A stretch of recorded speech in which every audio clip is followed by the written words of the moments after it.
All right, welcome everybody to this episode of Breaking Absolutes.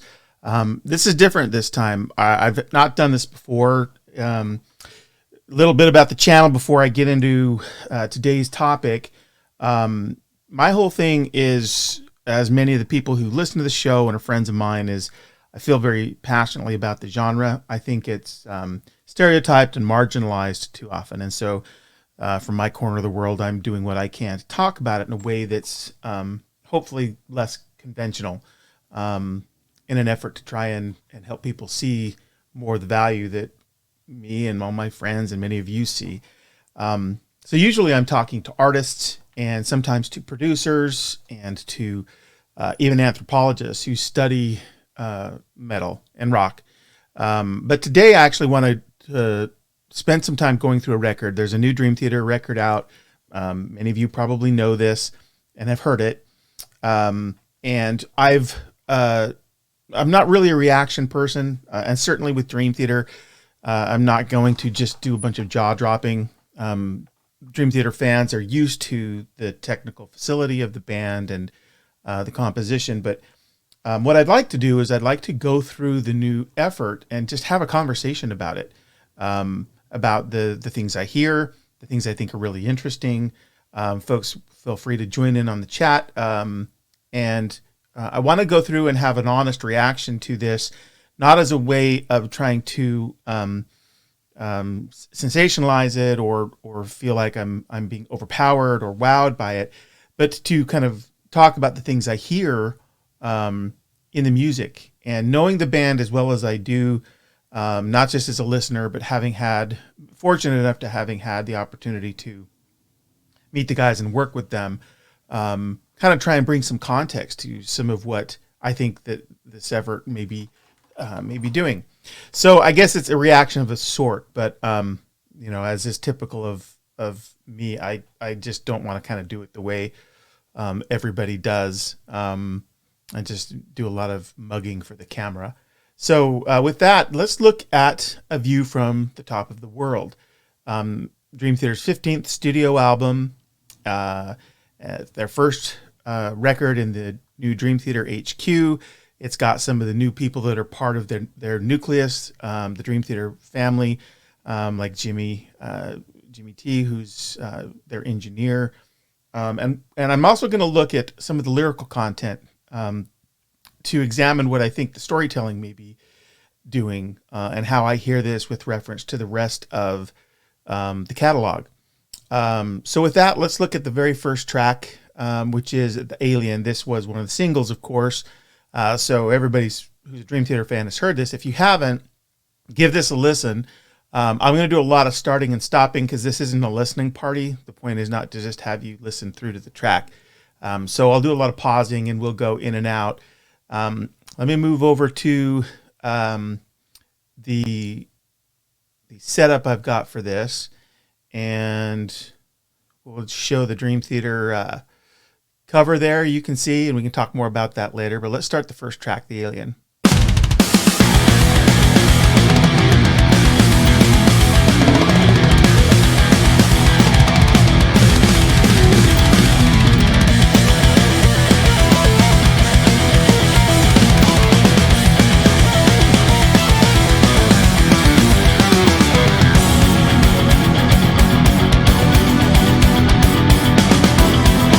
So frenetic pace right out of the gate. What I'm really loving so far is the sound patches or the VIRs that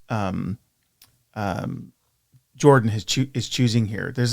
For me, there's a little bit of a retro flavor on these. And he's not always just finding the musical figures with the rest of the group. He's finding some sort of audio bed there against which the pace and the rhythms are playing. I think it's a really cool and obviously kind of a declarative start to the whole record, that this is going to be an album that kind of pushes. We know this not just because I'm listening to it now.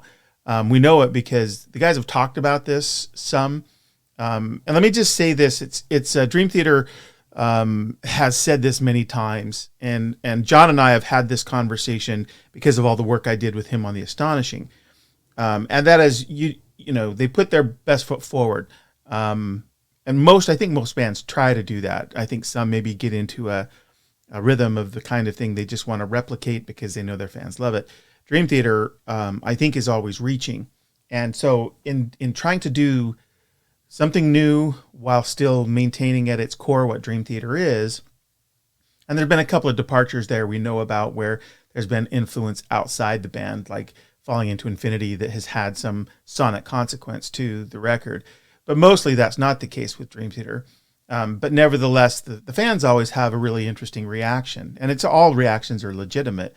But sometimes it's not what the band or others might think it might be, just because you get invested in the thing you do. And so it's the same thing with this particular record. There's been folks who are hearing things that they are loving, and there's other fans that have some critique.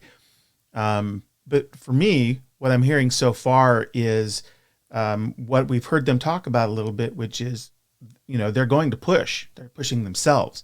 These guys in their 50s, there's musicians half their age that aren't working as hard to stretch. And I think that's, we've come to expect that from them, but the fact that they continue to deliver on that is exceptional.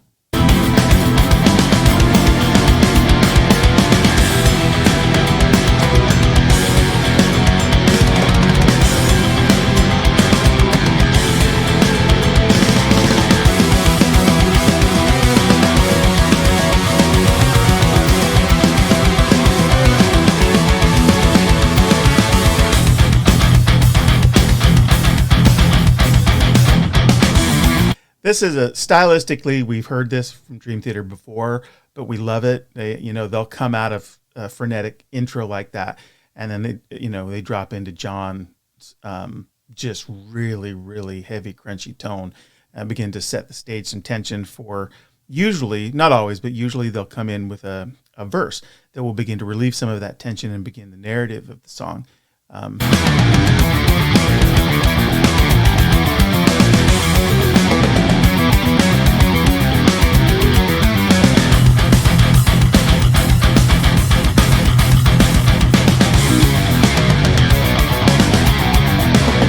So some interplay there between some of the musical figures that most of the band is catching, and the chunk. Transition.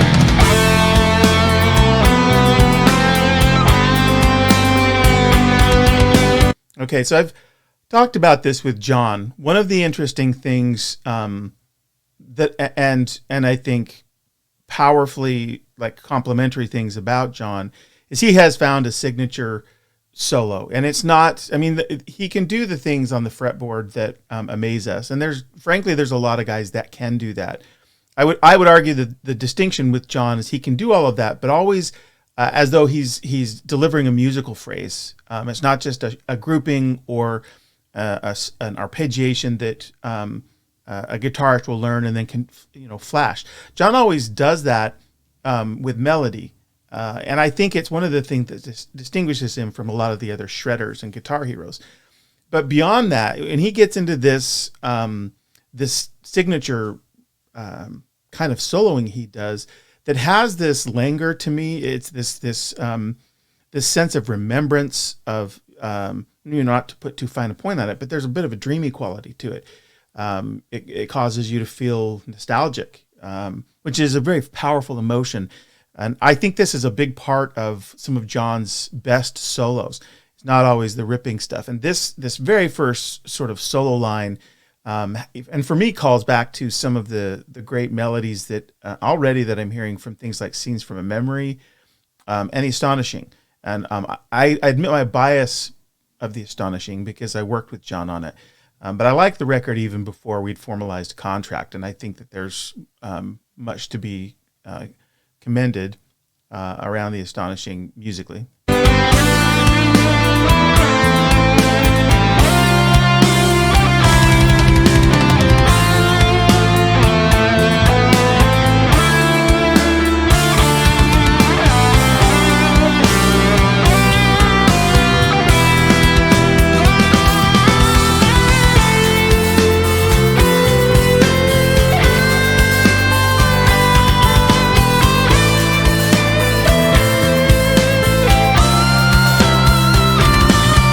I love that I'm already hearing Jordan using piano sounds, and he always does this.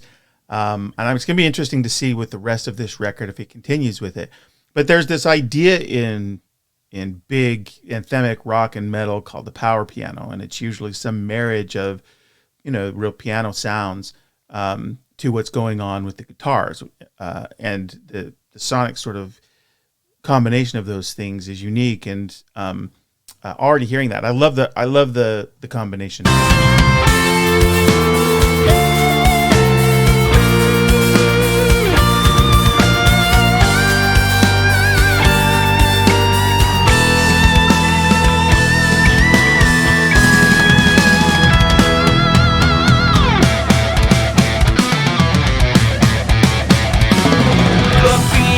Oh, so they did something interesting there.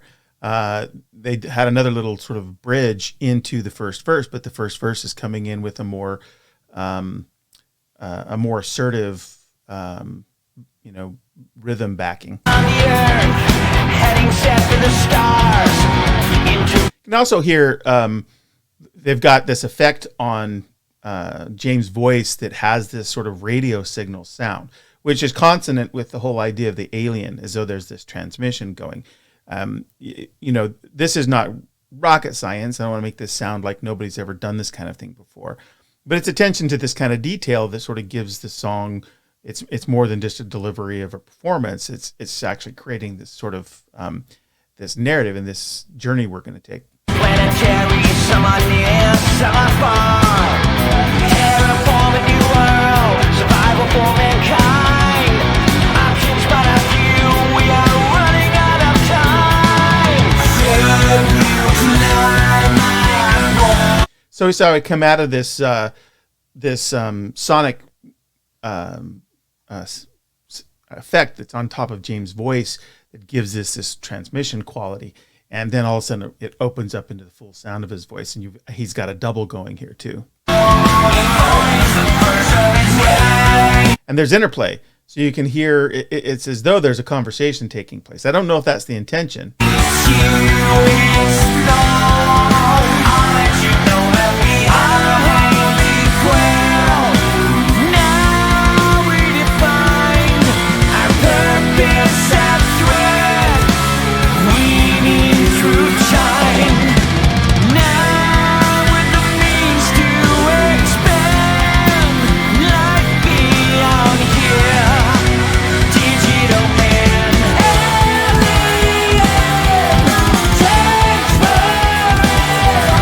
One of the things I want to say about James' voice, it's deceptive.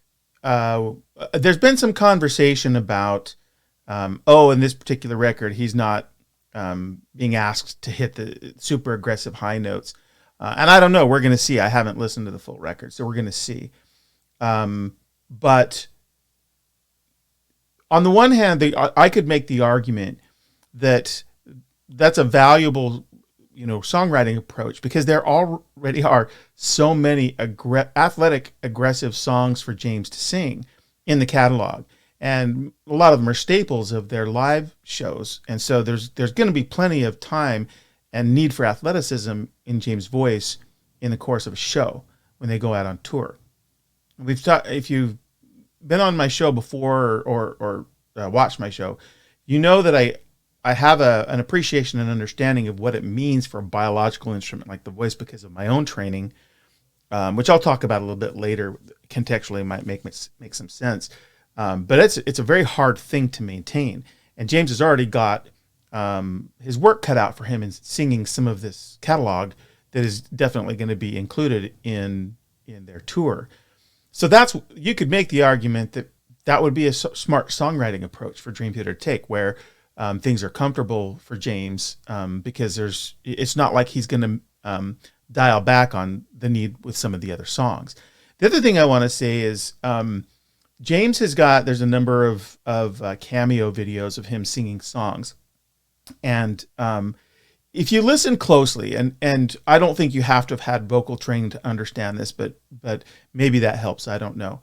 But when you listen closely to what he's doing there, he's singing those songs usually in their original key, And he's singing them. He's not singing them lightly. He's singing them very much the way that they are on the albums, and it's great. And this is not with him having spent time warming up. It's without all of the benefit of amplification and effects and all of that sort of stuff.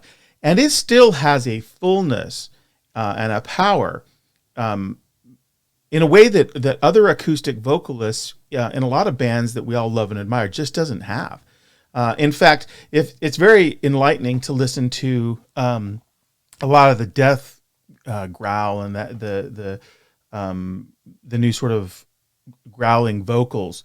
When you hear those in the absence of all of those things, sometimes they're really underwhelming, because in order to have that sort of distortion in the voice, it has to be done with a certain lightness of effect. And there's some, I'll try and remember, there's a very, very good vocalist who does this. He does training videos of this, and he shows you how relaxed and soft it actually is. And it's not even, it doesn't sound very menacing or aggressive.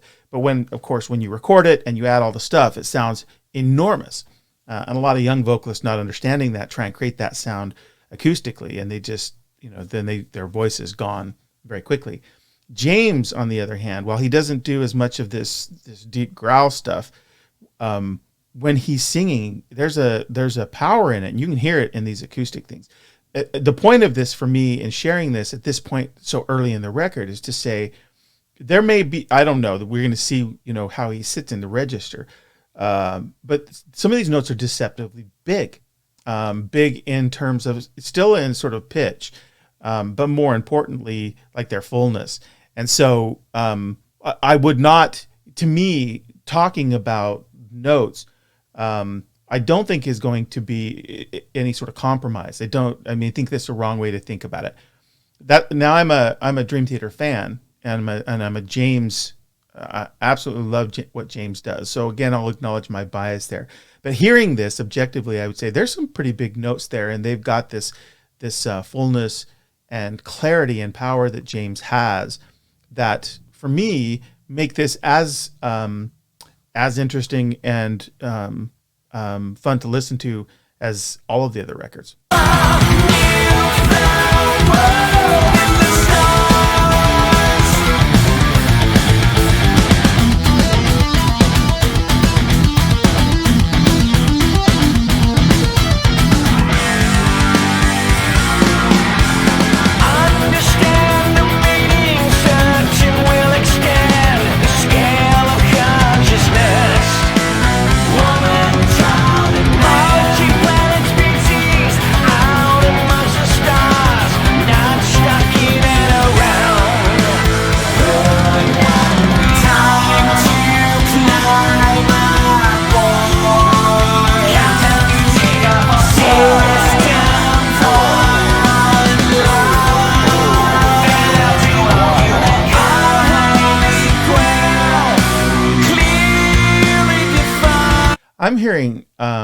I'm hearing a lot of echoes of Scenes from a Memory, melodically.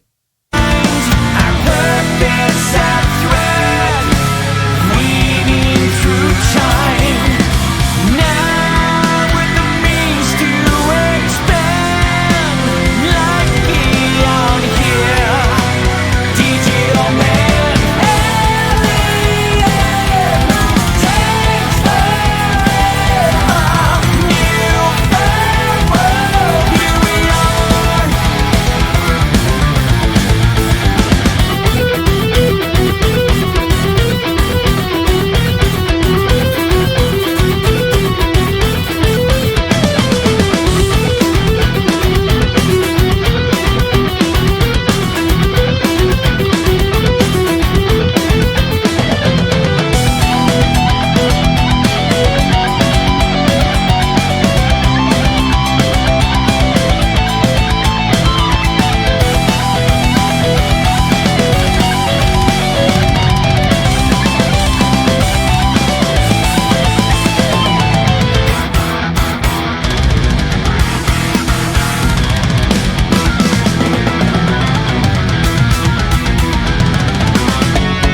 That's just stunning work from Mangini. I love how he's doing some inverted runs there on the drum set. It's not that he hasn't done that before, but I like the choices he's making, where he's moving up the toms. In a just it's the same facility as when he moves down the toms with a fill, but he's going the other direction. It gives it this surprising and refreshing feeling inside the tune.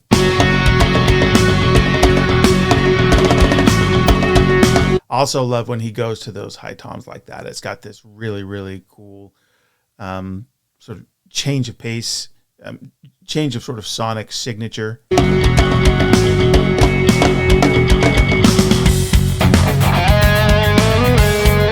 Also love that I'm really hearing John Myung's bass. I'm one of those that always feel like I have heard John's bass. I'll acknowledge that there's plenty of times when it's mixed back. That doesn't feel like so far how they're going with this particular mix.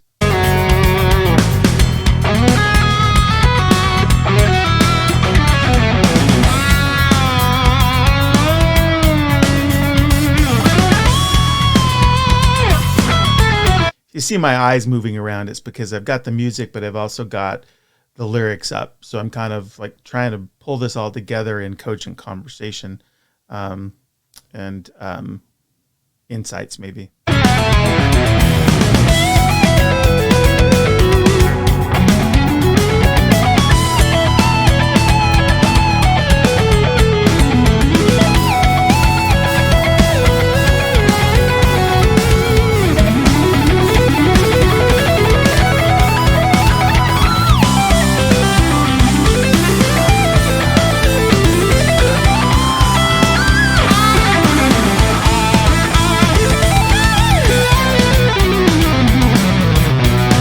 One of the things you're starting to hear, I think, here with Jordan coming in with his solo here, I already feel like I can hear his attention to shapes. And he talked about this in my conversation with him, that he's always had a great admiration for John's solo writing because there was always these musical shapes and figures in it. It wasn't, as I was talking about before, just sort of technical facility up and down the fretboard.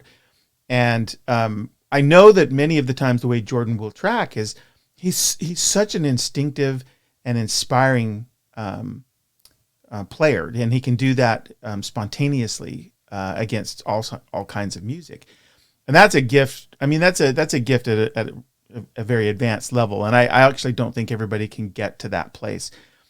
So he does a fair amount of that when he's working on the instrument.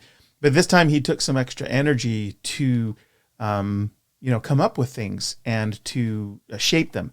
And I don't know which ones are which, but he talked to me about this, and I'm already hearing that on this record. So his improvisational skill is sort of without question, but this time he's adding a layer to his songwriting against this music. And I've only heard a few bars, but I'm already really, really impressed with it.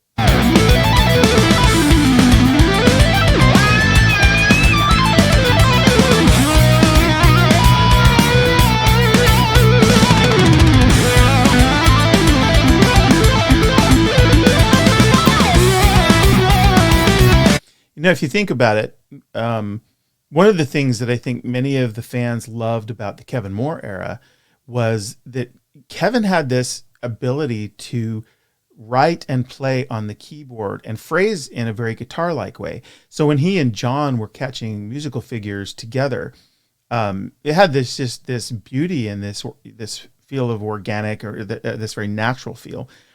That's kind of what I'm feeling here a little bit is, and it's not that Jordan hasn't always had this ability, but in his own way, because he's stretching himself to do new things.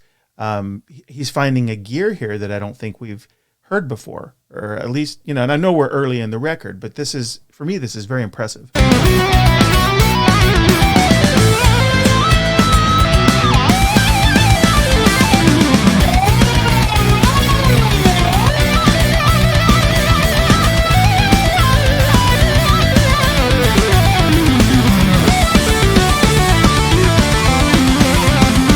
I love the chord progression change there. Just changes the feeling, and it's signaling coming back into. I has to be coming back into the narrative of the song.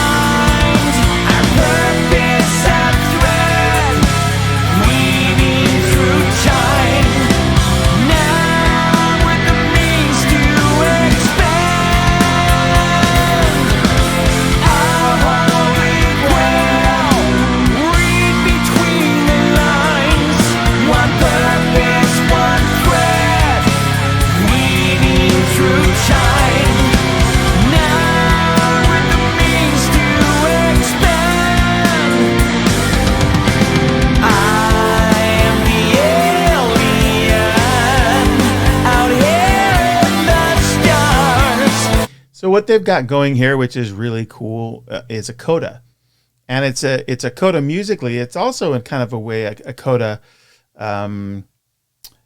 lyrically or narratively. You know, the conceit of this song is that you go far enough away from Earth, you become the alien, and I think this was James' idea lyrically, but you know, in this outro, it becomes a coda, a musical coda. And now we get the sort of surprise. This is a narrative technique that many novels will do, but particularly in short fiction, where you get to that twist at the end that kind of puts this ratchet on everything that has gone before. And so for me, I get chills when I hear this kind of stuff, both in the narrative portion of the storytelling in the song, but and how that plays against a new sort of musical feeling that you get with a new chord progression. We'll search till we find, no matter how far, a far better world for all human race and beyond.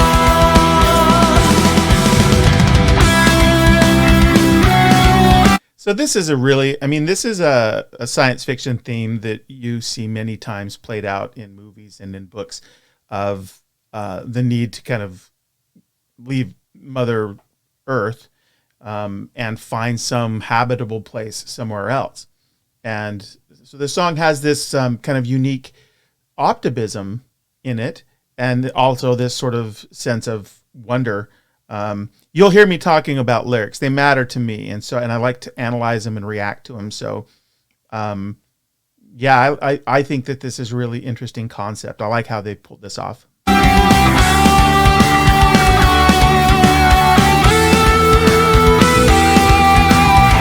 And the optimism is because they're talking about, it doesn't matter how far we have to go, but there's a better world out there. You know, you'd hopefully or have to believe that if you were enjoining yourself to an effort to leave Earth behind and find a new future.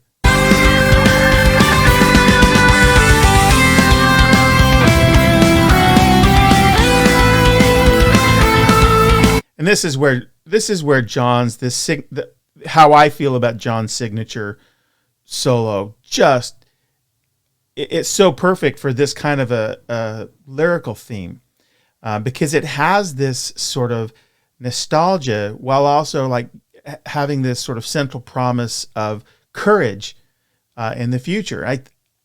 I'm going to have to probably spend some time like dialing this in, and maybe I'll write an article about it.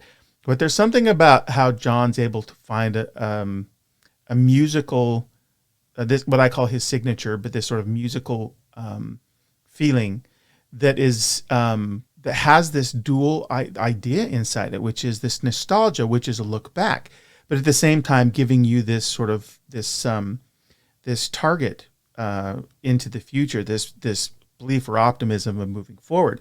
And I totally get that this is a subjective reaction to music and someone else could feel very differently.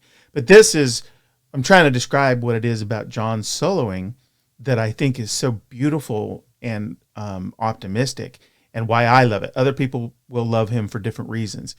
This is my listen to the album, so these are my thoughts.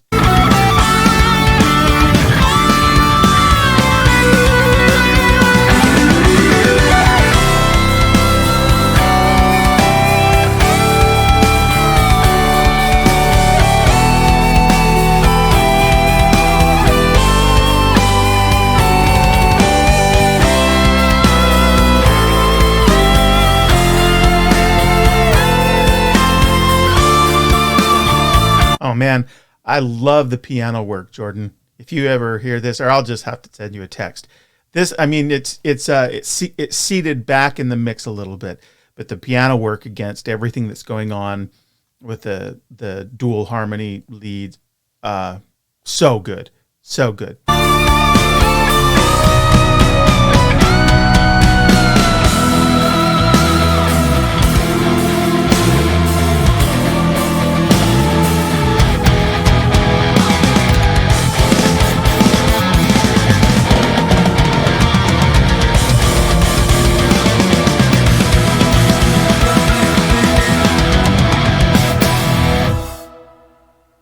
Now, there are so many patches out there that it's, possible, and I'm not a keyboard player, to know what was inside that pad that Jordan was using at the end.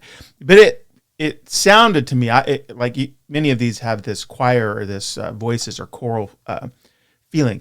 I had that sense in that patch. I'm going to have to ask Jordan if I get a chance if he created that, maybe it was just an off the shelf patch, but it had that, and reason I call attention to it is I think it works very well with the idea of this song, which is humanity moving into the future, and so this these voices kind of moving in that direction is very consonant with that. Very, very, very cool. Okay, so let's go to the next track on A View from the Top of the World. Answering the Call. Dial up the lyrics here, and I will pull forward the track itself. And we are going.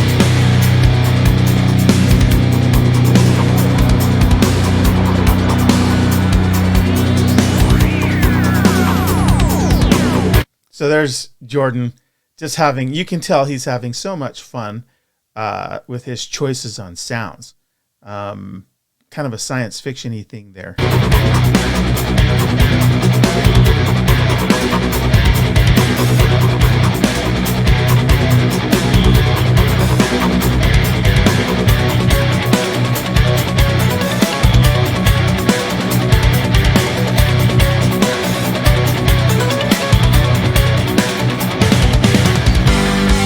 Can't tell if that's 7/8/6/8 or a 13/8 phrase. It's a very cool rhythm or meter they've got there.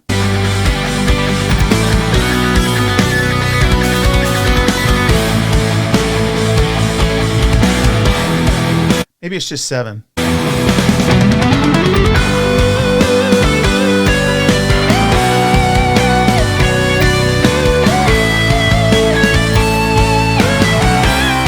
Man, these guys have dialed in the power piano. Just what I call it. But there's John's signature again, and then there's Jordan underneath it with just this really powerful piano. I love the combination. I think it's magical. That sounds maudlin, but that's how it feels.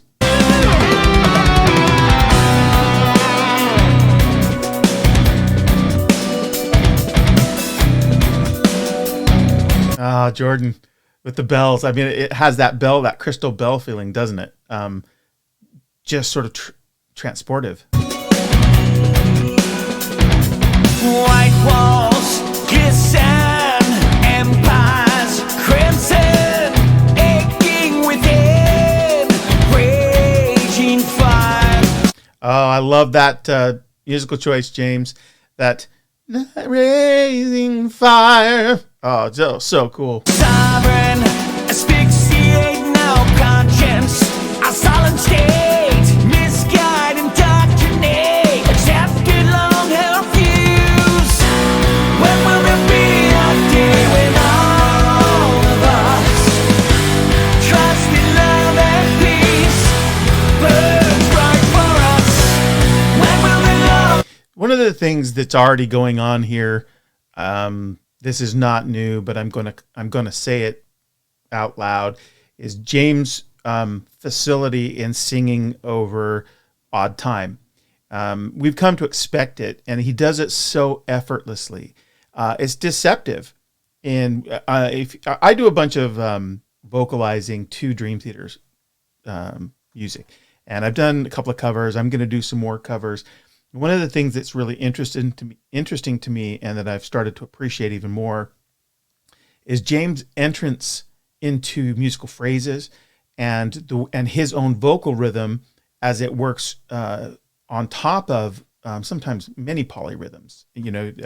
Things going on with drums against, and everybody's doing something. They always make it cohere. Progressive fans love this. So it's not that Dream Theater is the only band that does this, but they do it. And James has this, his voice just kind of moves right over the top of this. And he's doing it already on this record with such ease that it in some ways, it helps make sense of the rest of what's going on. The rest of that stuff can be really interesting. It can create tension because of the differences in the rhythms and the way they work together and where they fall together with the different instruments and certain beats, all of that stuff. But you can kind of have that be the bed and have it be creating this sort of musical tension and other sort of emotional landscape. And James on the top of it, giving such, it's kind of smoothing it out. And you kind of just go with him. And he does this so well. Really commendable.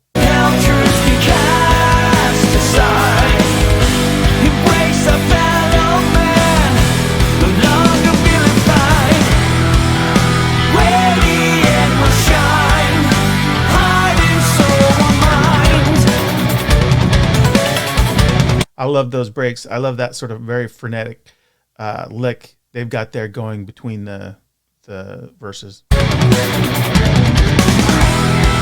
Illuminating all, answering the call.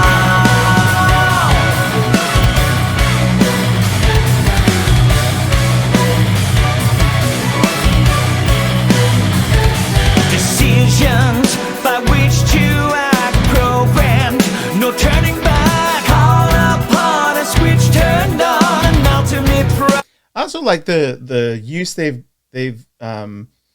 made of harmonies so far in this record. Places where they bring in James is singing a third or a fifth, and then drops out, and it creates this. When I'm kind of looking at the lyrics, it kind of creates. Sometimes he's asking these questions, and then there's these answers, and so you get this idea. At least I do. I start to wonder if they're using the voice to frame this. Trust is love and peace burns bright for us. It's I don't know that they're conscious of this, and I'm not sure it's really important, but somehow the use of the harmonies in certain places gives them, an emphasis that the single voice thereafter, it responds to. And almost everything, I would be surprised if there's a single line of voice on the entire record that's not doubled and then just mixed down 3 or 5 dB. Nice to be, weeping but it's too late to cry. Hold the truth and ignore the lie. Time to look it in the eye. When will there be a you and all of us? Trusting now in love and peace. When will the long held truths be cast aside? See, he's doing it again. So James has got this very, very legato line, and the vocal rhythm is, it's not hitting. It's stretched out over. But behind, if you listen to what's going on musically with the keys and the guitar, it's frenetic. And this is not a new technique, but they're doing it, at least in this first couple of tracks, quite a bit. And I really love the effect. He breaks our fellow man, no longer feeling fine. Radiant will shine, hiding soul or mind. And let me just pause here real quick. I'm going to go back just a little bit. The pre-chorus says, "When will there be a day when all of us trust and know in love and peace?" When will the long-held truth be cast aside? Embrace our fellow men, no longer vilified. The Dream Theater is rarely political, and very often very narrative, storytelling in their lyrics. But they do at times lyrically talk about things that you can tell abstract against, what's going on around us, and provide answers that are just grounded in kind of universal truths. And I believe some of this comes from some of the place where some of these guys have been in terms of their own, values, holding up, in esteem things like love and peace. And I know that can sound super high-minded or cliche or sappy, but what's interesting about how it plays in the Dream Theater music is there's this forcefulness with the instrumentation, and James' voice has this certain sort of clarity, narrative sense, or that he can sing with a narrative sense, and so it never comes across that way. At least to me, it does not. Illuminating all, answering the call.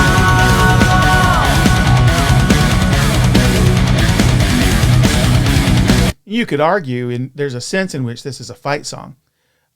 Radiant will shine, heart and soul, one mind, illuminating all, answering the call. There's a lot of ways to read this, but that's at least one of them. Fight of light. Interesting. Fight or flight's the very next lyric. Threatening, hidden thoughts are deafening. You guilt feeding the flame. Tearful knowing it's a lie. Zion might just pass you by. Rituals your funeral pyre. Scars you can't erase if you choose to face. There is beauty in us all. Walk the higher ground, there you will be found. The writing's on the wall. Will you wager your life?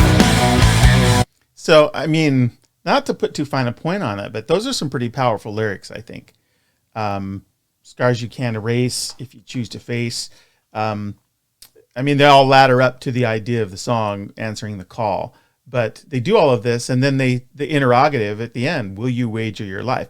I think this invitation to talk about, do you have the interest or the fortitude to commit in service of these higher, more, human and universal values of love and peace. It's really cool tune.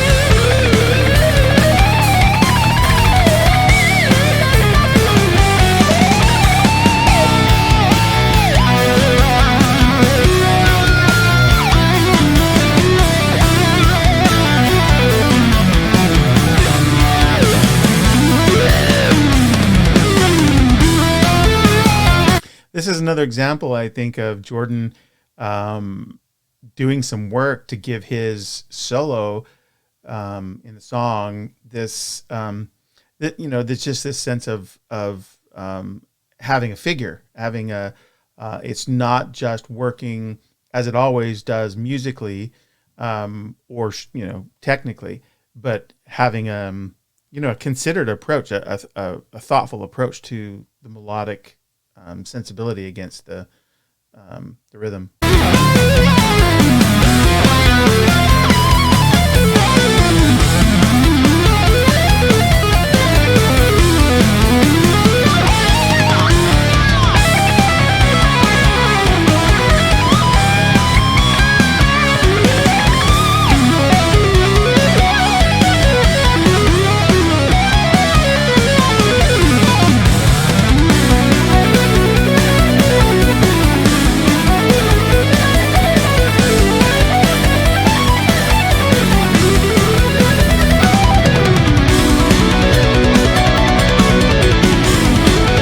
I love how the guys spent time each doing their own thing, and then they come together. Dream Theater's famous for this, and it's of course because the expert level at which they're playing, it makes it that much more phenomenal. But this is this is a really good example of sort of vintage Dream Theater dual solo.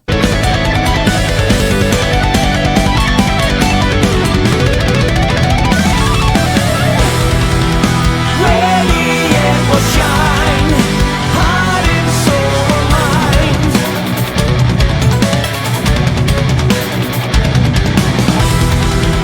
Walk the higher ground, there you will be found.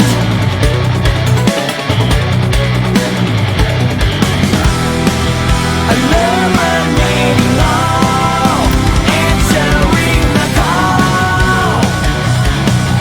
Answering the call.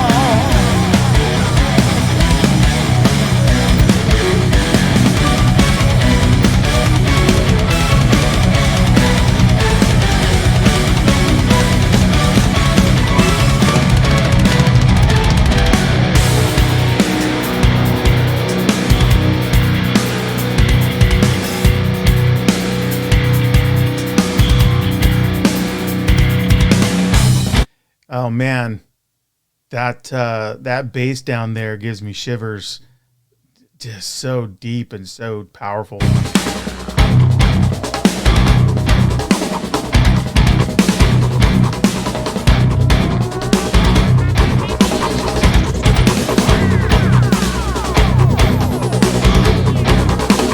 And there's Jordan playing on top of it with science fiction sounds. It's cool.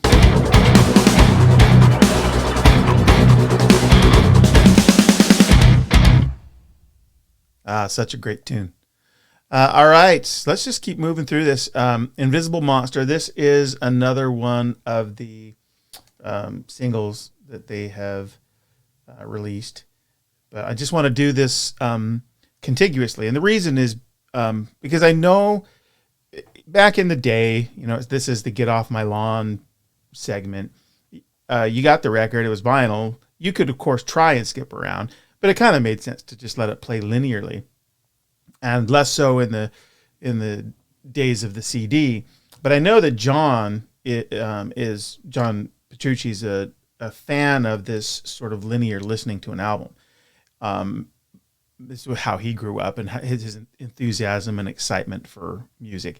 And so there's thought when they put these records together. There's thought about the flow. And the progression of the songs. And so whenever I listen to a Dream Theater album for the first time in particular, and usually thereafter, I don't usually have tracks that I'm interested in skipping. But I always listen to it start to finish. And so Invisible Monster is next, so that's what we'll listen to.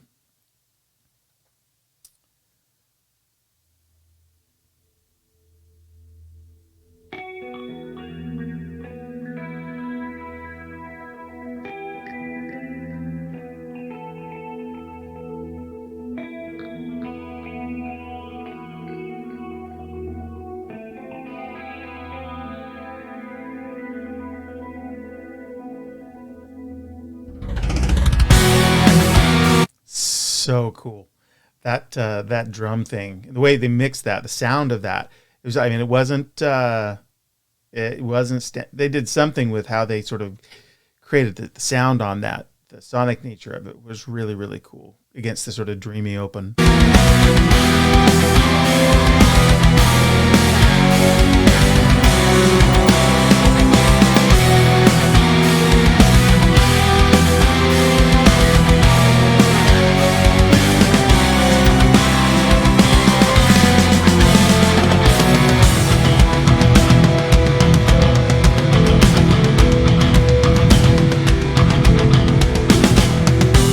Mangini's on fire on this record. I have loved that man from day one.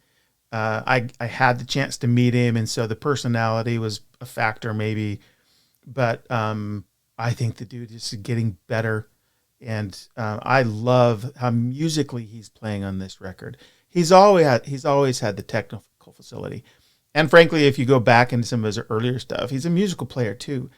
But there's I don't know, this is just, it's remarkable to me because it feels like he's just getting better in his songwriting. When you face the creature that waits beneath your bed, will you stare into its eyes or look away? I love when James makes those melodic choices, hitting a second or a half step.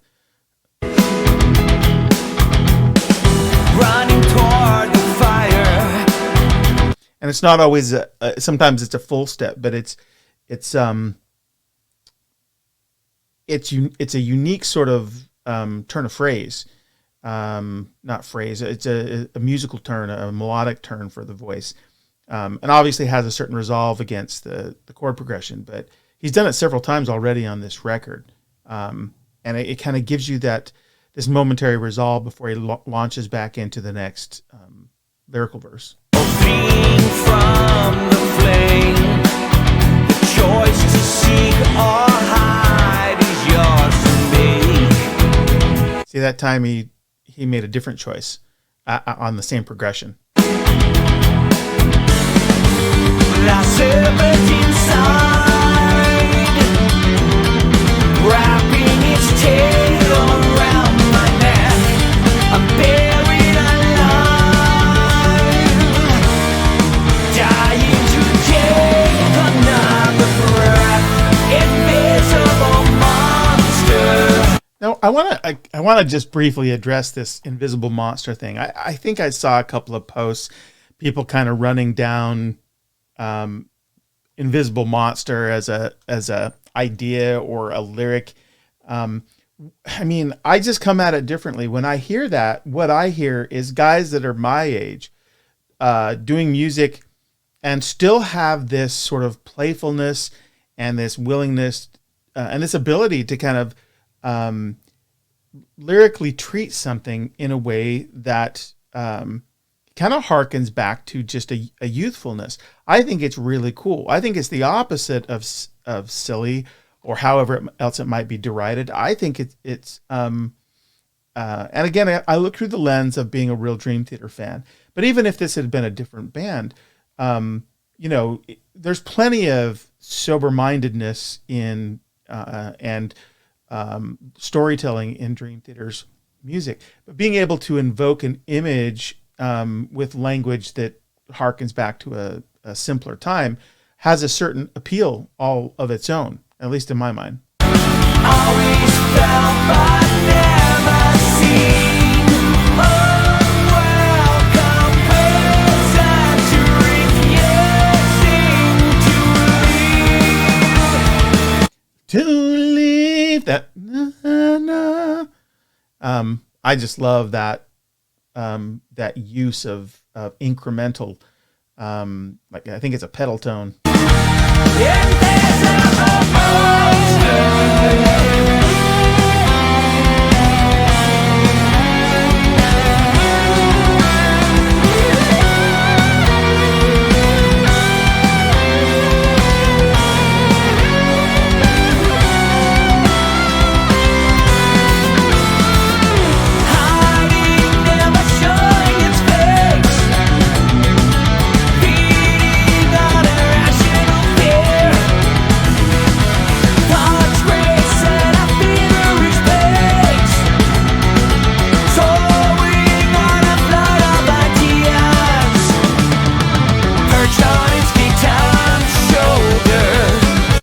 Cool. Change went much drier there as they did the musical change.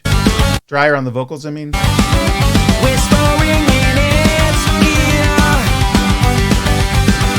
things that may never happen. Worries too much to bear. And, you'll hear me make a lot of vocal comments, but one of the things they're doing there too is in some of the places it sounds to me like when they're mixing the voice, the double, they're bringing it up so that it's got a little bit of a more of a chorus effect, and you're hearing both of them. In the other places, they're dialing that back, they're dropping it down, so it's not quite so obvious to the ear.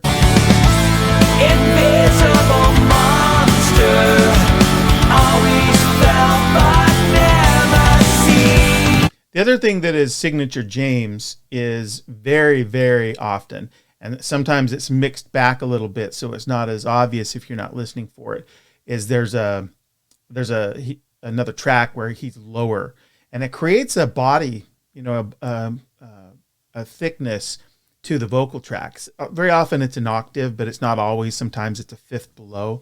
And it's not it doesn't feel like to me the intent is to have harmony. Simplistically speaking, harmonies are often higher, but less than that. It feels like a signature of the way James likes to present his voice on records, to give it this fullness. And I'm already hearing it in this record. It's really not all vocalists do this, and James has done it for a long time, and it gives his voice works. Has a certain consonance. When they build these tracks this way.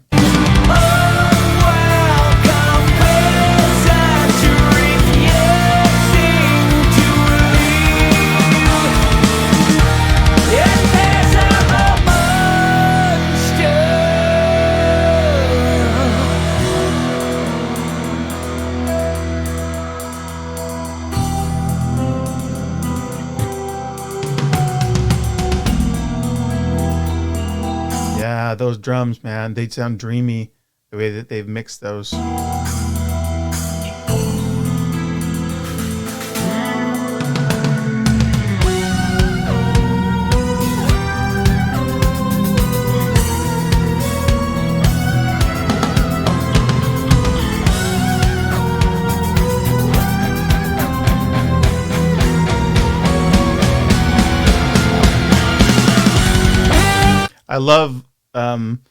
I love Jordan's choices so much already in the sounds that he's choosing to use to give this these tracks a distinctiveness. It's really cool.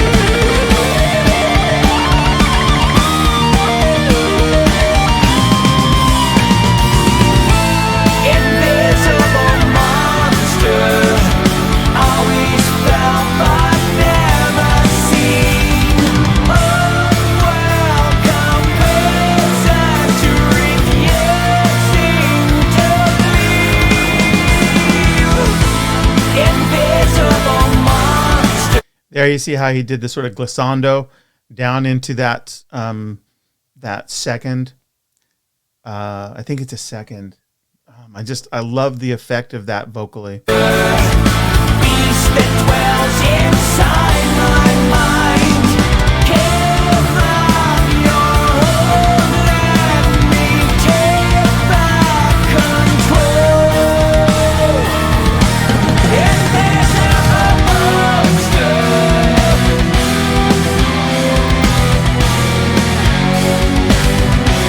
Invisible monster.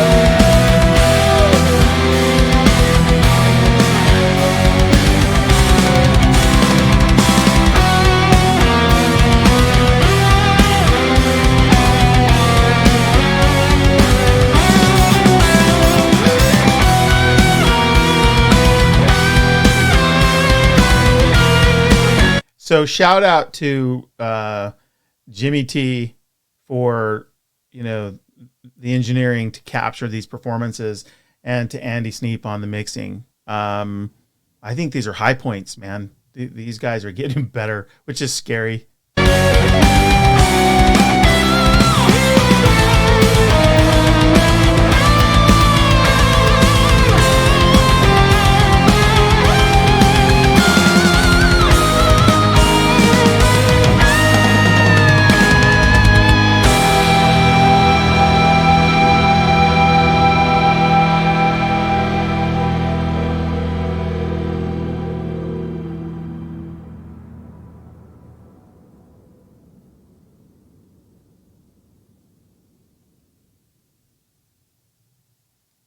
Yeah, so cool. Jordan's killing it. All right, Sleeping Giant.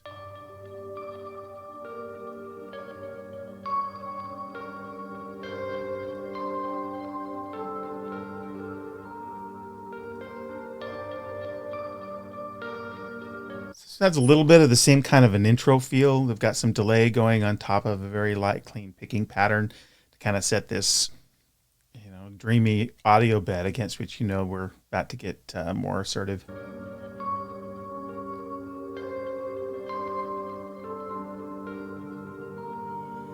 can also hear it panning in my headphones, which is really cool. Kind of gives it that swirl.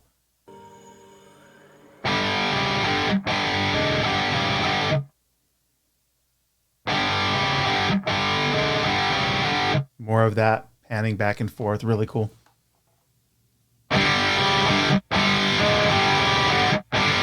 And now in stereo. I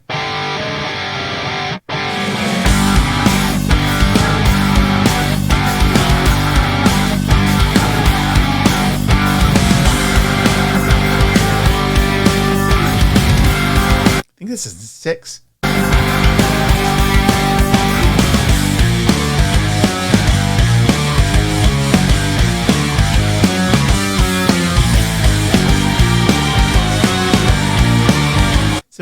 It's interesting because 6 is usually like for me anyway, it's got a little bit of a waltz feel. This doesn't feel like a waltz.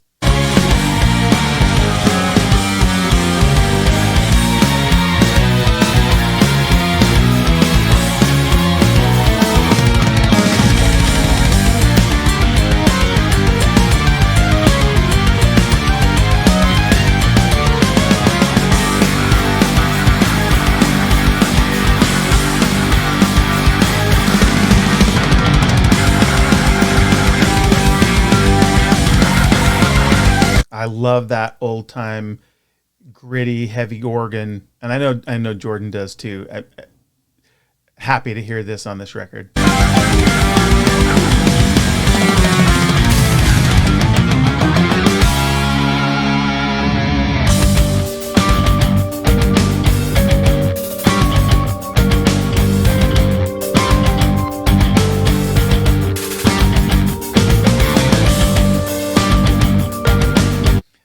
That clean picking pattern is still doing this swirl. It's really cool, man.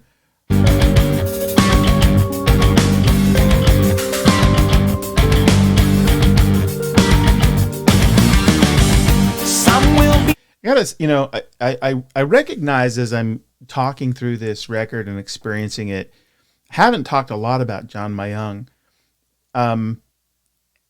But he's there. And I think that it's mixed a little bit better than it has been on some records. But in some ways, and maybe this is a meta comment, but I'm going to say it anyway. John is so good. Like one of the things my vocal, I trained with the guy who trained Jeff Tate from Queensryche and Anna Nancy Wilson from Heart and Lane Staley from Alice in Chains. And one of the precepts that he drilled into my head is it goes a little bit complicated, but it's really not. And it is the art of the art is the art that conceals the art, which is just kind of to say, a good analogy is with a book. If you read a really good book, if you're aware of the author, if the writing is such that you can hear the author inside the story and the words, then the author's done a poor job. The idea of good art is to be so transparent that the creator is not part of the experience, that that the story is, or in this case, the song. And John Myung is maybe as good as it gets here. He always plays in a way that gives the song support, gives them drive and power. And John, I heard it, I can't remember the live show, but he did a solo that I saw some months back that was the most creative, most fresh bass solo. I'll try and find it and maybe put it in the notes to the show, a link. I'd never heard the bass played that way.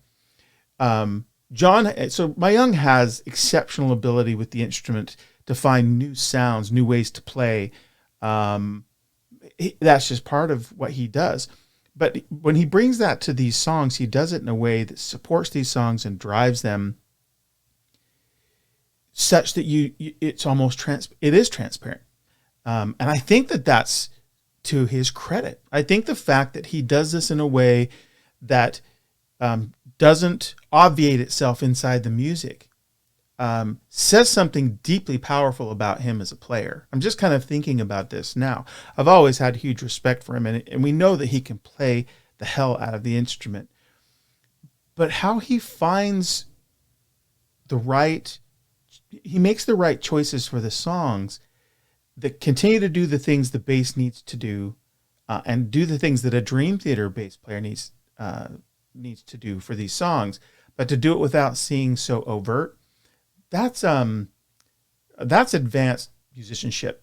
And so for the number of times I've said nothing about John Myung, it occurs to me that it could be because the guy is just so freakishly gifted to be able to present his ideas inside these songs without drawing attention to himself.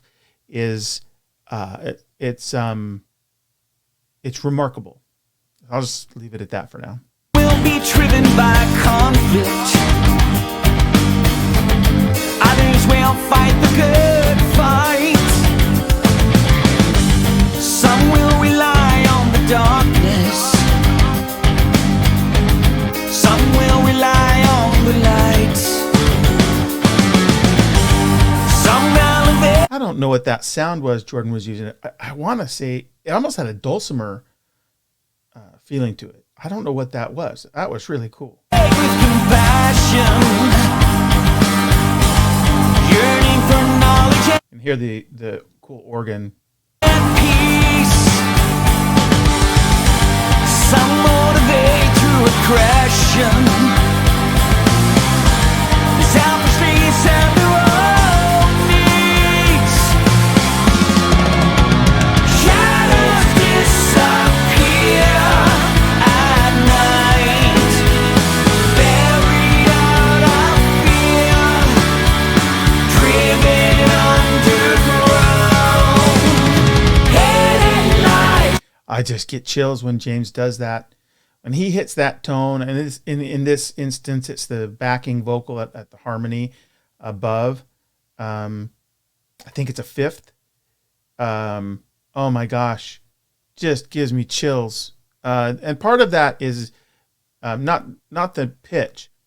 In fact, none of it's really the pitch. I mean, it's impressive to hit cool high notes, but it's really more the tone James is able to bring to those notes that has always put a chill up my back. Rage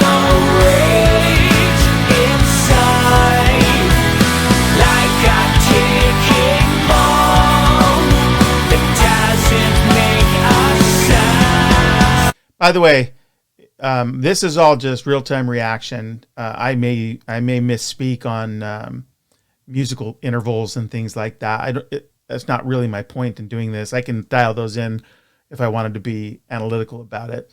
It's more just me reacting to the sonic presence of a backing vocal and those things, and the effect of those choices on the listening experience, and very often also how they interplay with the narrative experience.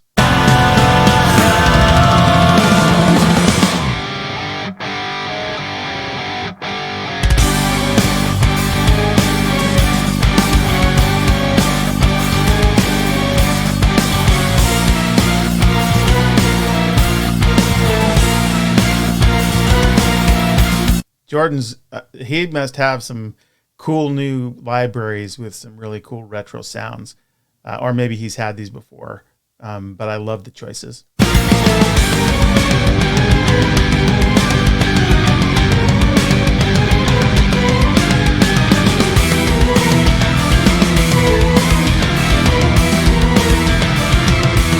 I still think this is in 6, man. It's really digging this.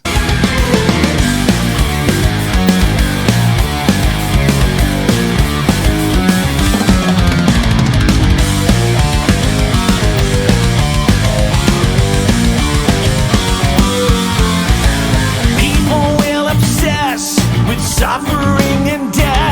Telling you, man, I don't know if it's just on my brain, but there's definitely Scenes from a Memory echoes in this record. Questioning their own desires, this morbid fascination renders us possessed by our violent and destructive side.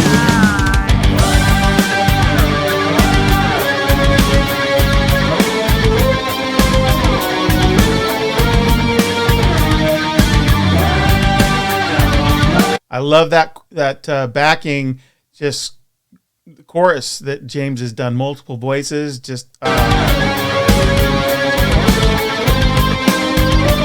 one of the really, we don't hear this very much, and it is an essential part of this section of the song, but we don't as often anymore hear vocalists just singing on the ah or singing on the u for the sake of having the voice be an instrument separate from having to carry any lyrical weight or narrative weight in the song.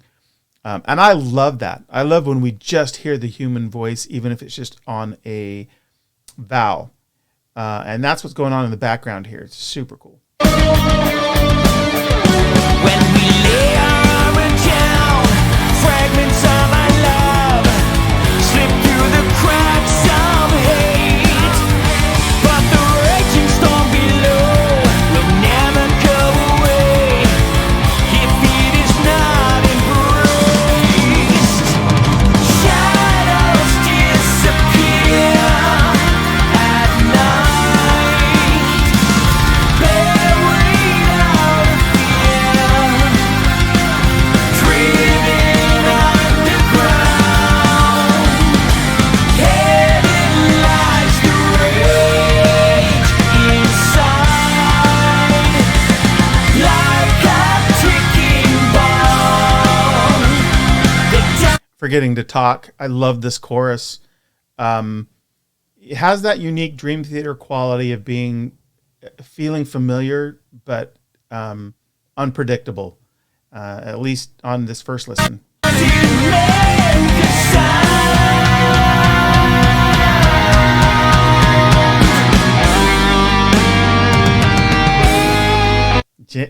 John's signature.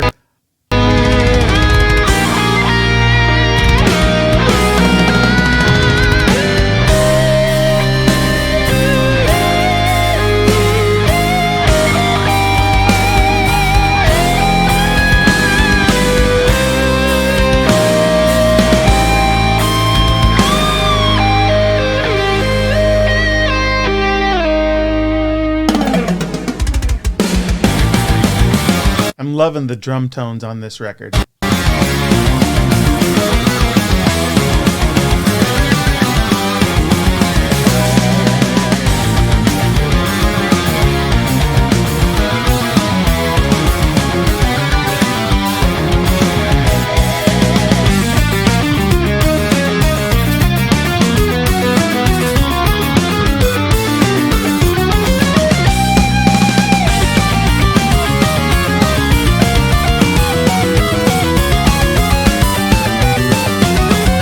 There's Myung, just like catching those musical figures with the other guys, with all the facility they have in their instruments. It's that's remarkable. Now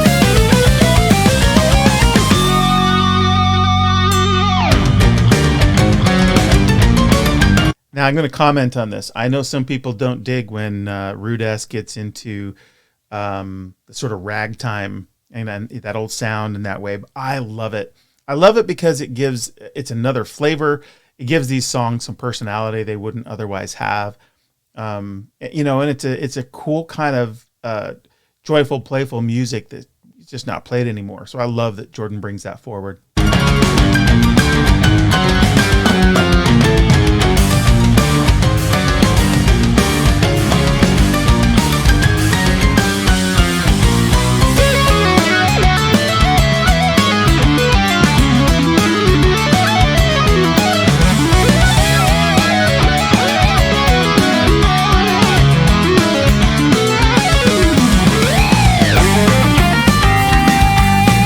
This is almost feeling like that old jazz approach of trading fours. It's obviously not trading fours, but it feels a little bit like that. Like they've got this musical figure, this musical bed, and these guys are going to kind of take turns doing their thing. And with guys like this, the opportunity, and I know that a great deal of how they arrive at these things is by the exercise of their improvisational skills. And I think a fair amount of the stuff that they do in that context makes it onto the record. But there's a spontaneous, a feeling of spontaneity inside this music that I wouldn't surprise me to hear if some of this actual final track came from some of this spontaneous, people taking the lead across the same sort of musical background or reference.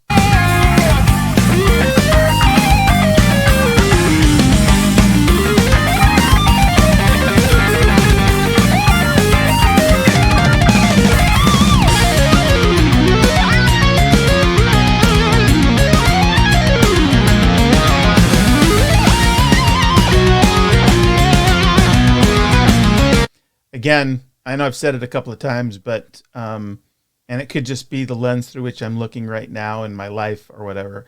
The scenes from a memory, there's definitely some echoes here.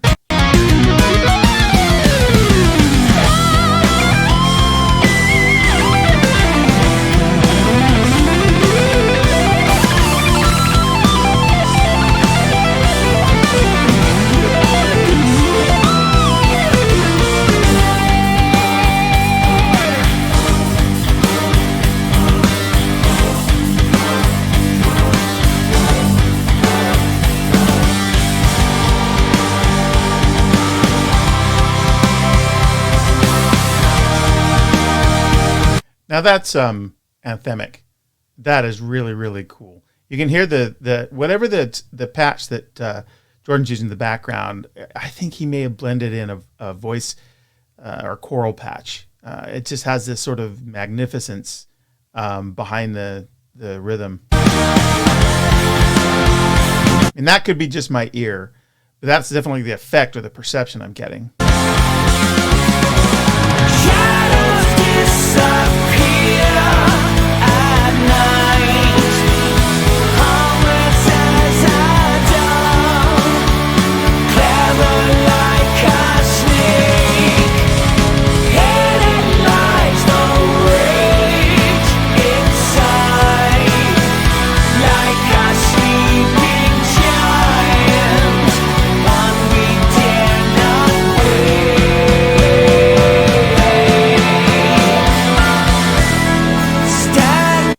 Nice layering, incremental harmonies coming in.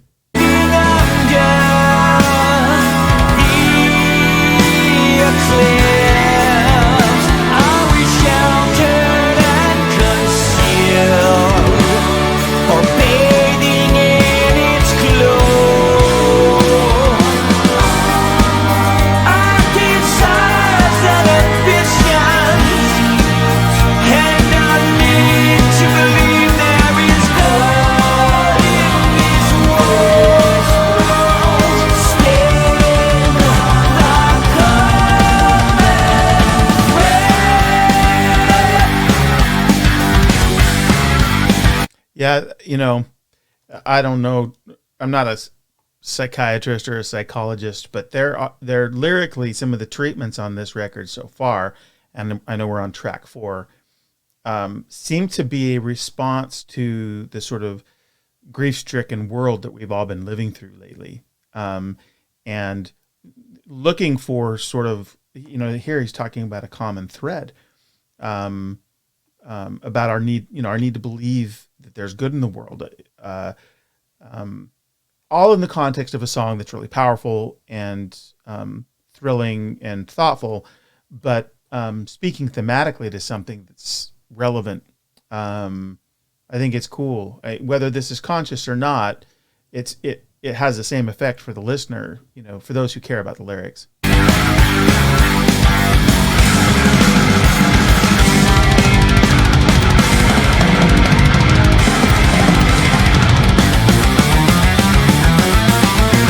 I just love how Mangini can go from these insane fills directly into musical figures where he's punching all the accents and at the same sort of rhythm as the other instruments. And this is definitely a Dream Theater thing, but he does it so well. And this outro is an example.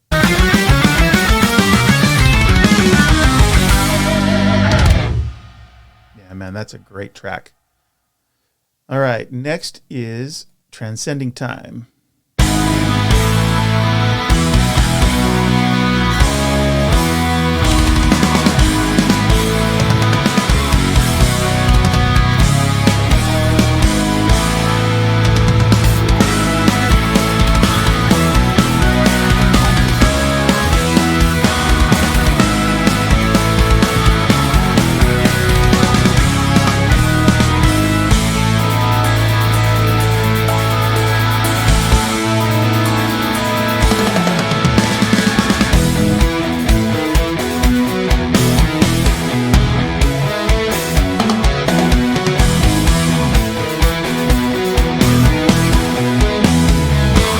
This song already has a hopeful feeling to it. I care very much about the emotional response to music, and I know that varies to the listener, but this has that. I'm going to be interested to see where this goes lyrically.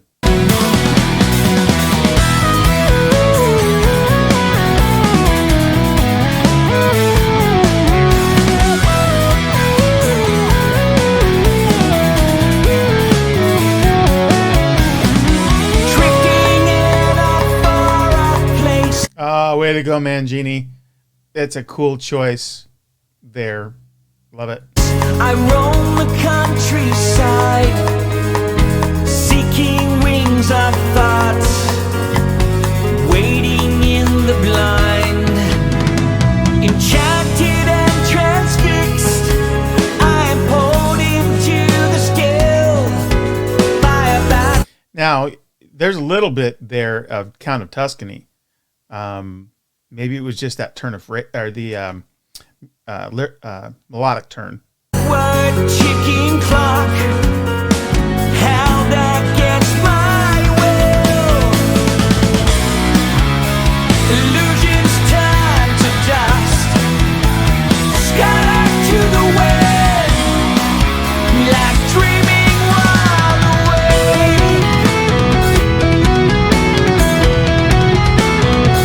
Oh man, Genie, you're killing it on this.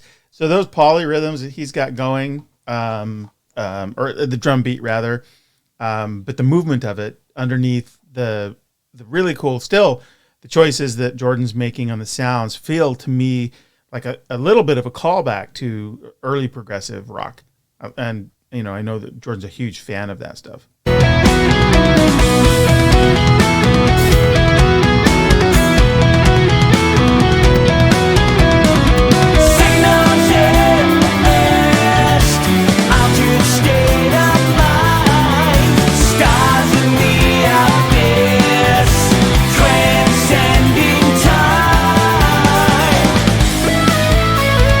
That was not an easy progression to find melody to, and harmony to, and the consequential choices there led to a melodic line that was really unpredictable for me.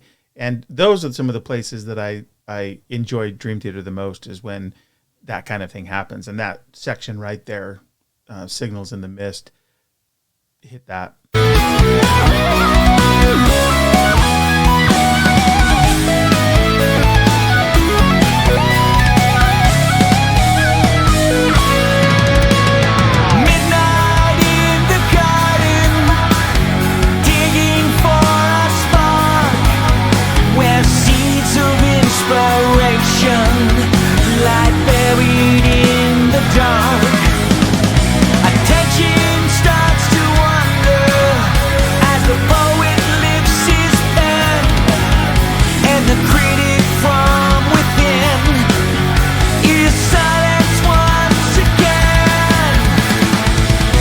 Such an important idea. I am going to stop there. So Midnight in the Garden you can decide what you think the symbolism is there for Garden. There's a lot of interesting choices, of course, depending on your ideological view. But where he goes on to talk about, looking for inspiration, and he uses the poet as the sort of figure for what he's trying to convey. But he talks about silencing the critic inside. Such an important idea for anybody. I know Dream Theater has so many musician fans. And it's something that a lot of musicians suffer from, and not only musicians, but this idea that the work isn't good enough, and therefore they never even try. I love that they decided to, declare this in this tune. Limits leave no trace. Ashes in the wind. You see the metaphors they're using here, the transitory nature of self-imposed limitations. Limits leave no trace, ashes in the rain, these things that are sort of so transient that it's unimportant. We need not place such emphasis on them. This is good lyric writing, at least for me. Lost in far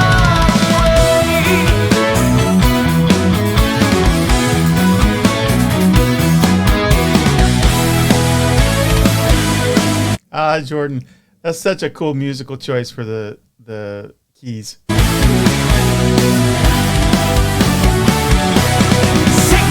in the mist are to state of mind. Stars in the abyss, transcending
Really cool melodic line and harmony there.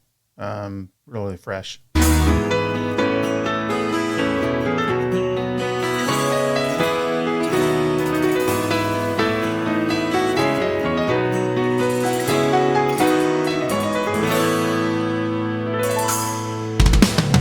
What a great interlude, breakdown, whatever you want to call it there, piano and guitar. Just kind of softening it up before it goes into whatever sort of outro they're gearing for.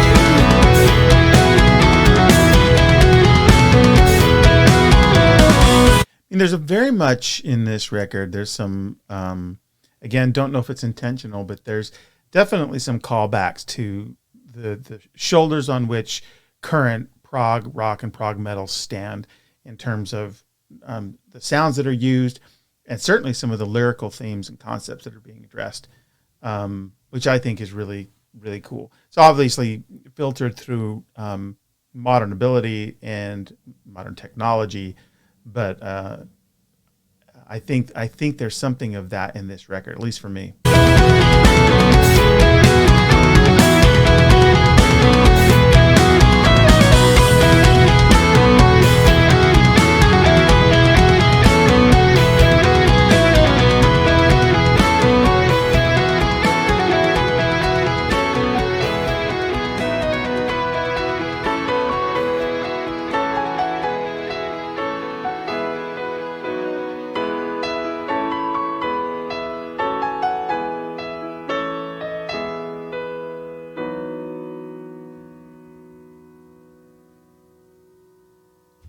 Leaves it on the suspended. So such a cool coda there, kind of at the end. I wanted to say, it reminds me, for those of you who are fans of Jordan, you may know him for some of his bigger records, more bombastic records, more prog metal-y records.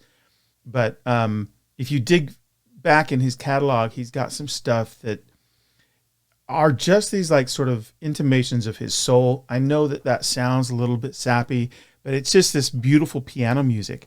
And it's not, there are shades of early Windham Hills artists, but it's different. It's Jordan, uniquely Jordan. And I'll find the actual album title here in a minute. I talked to him about it. It's one of his favorite personal records that he ever wrote and recorded. But some of the things we heard in this particular track reminded me of the player and songwriter Jordan is, that has another side from sort of the really aggressive, amazingly technical, pyrotechnic music that we know and love him for. All right, Awaken the Master. Believe this is the tune with the 8th string.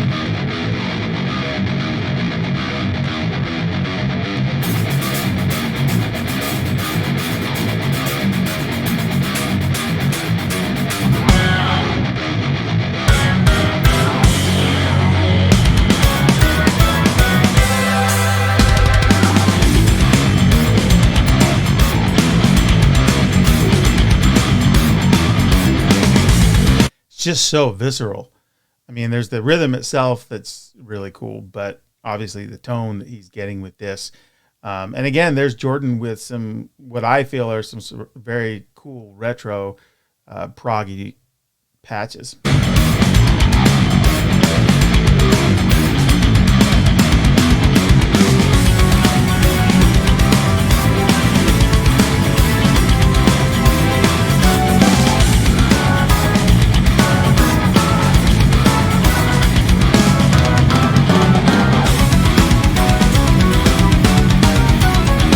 There's Myung doing his thing to keep all of that stuff tight and together, giving it some of the more, some of that low punch, but so transparently amazing in the context of everything that's going on.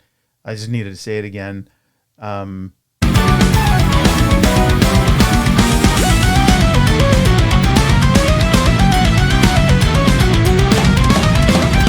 mean, it's part of what's, they kind of put this on the map as far as I'm concerned, of having the bass not just hitting the root, and then holding or with slight runs at the end of a 4 or whatever the measure is, but actually you working in unison, and he locks so seamlessly with what's going on.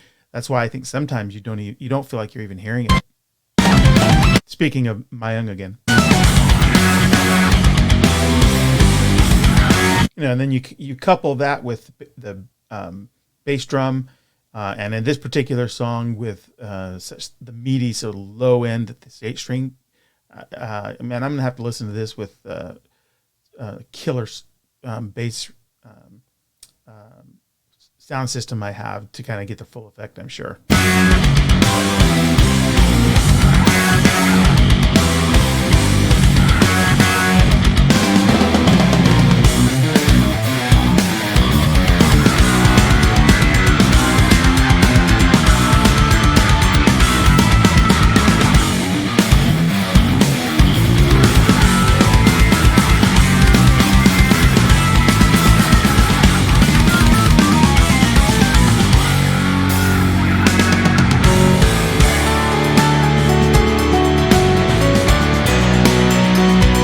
Oh, see, there's Jordan too with that left hand getting down into those nice, deep, gritty notes.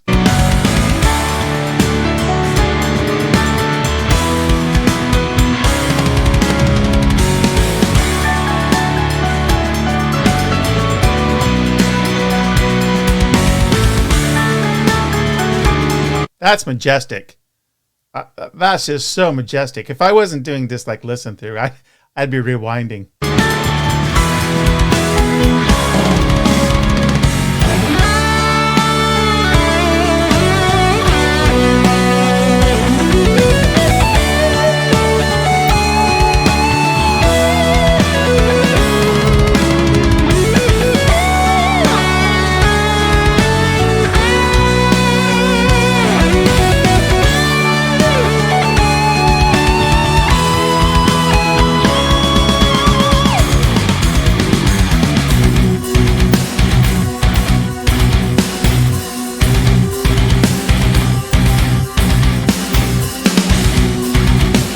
So that keyboard patch is giving this sort of slightly eerie, mystical sound against this like crazy 8-string.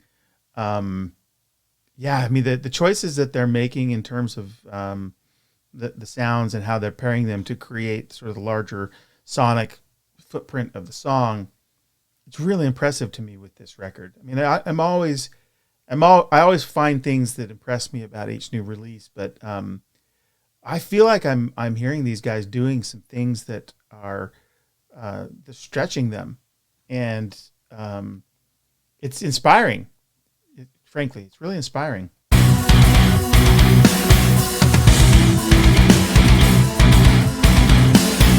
Finding your way.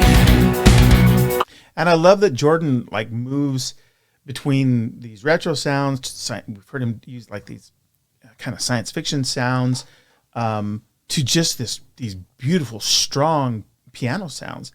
I think that the choices are really thoughtful on this album. On a frozen path where the air is thin, the angel of balance keeps you alive. A flower unfolds, a heartbeat brings new meaning to the universe. The angel of balance keeps you strong. Such a beautiful progression, and they just find this really. I know that John very often is doing a lot of the seminal melodic writing for the vocal line, but I know that James contributes there.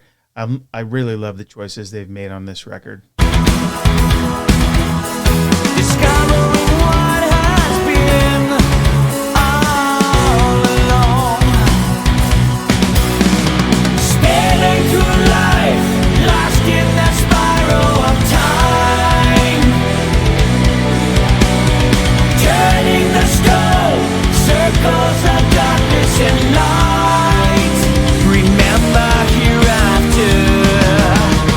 Okay, I gotta stop. So it would have been very easy for John with an 8-string guitar to just chunk something out that just sounded mean and riffy.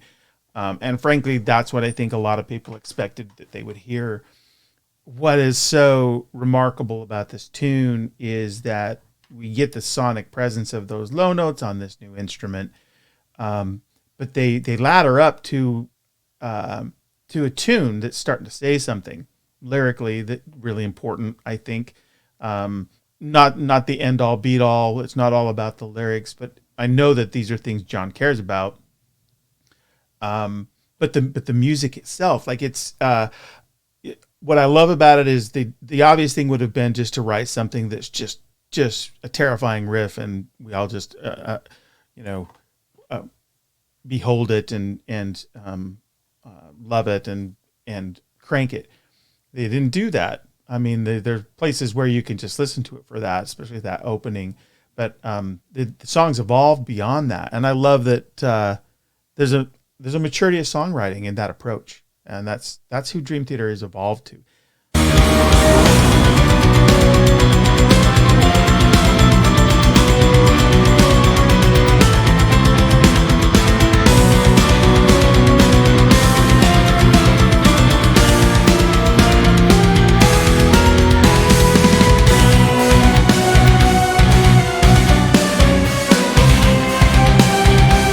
And this is cinematic. This is just more evidence that these guys could absolutely do a music score to a film, I think. I mean, imagine what you just heard on a Dolby Atmos in a theater where they've really got the resonant speaker system to drive on those low notes. And then on top of it, you get this very cinematic keyboard, this expansive keyboard line. Wow. Yeah. I can see images in my head to this music.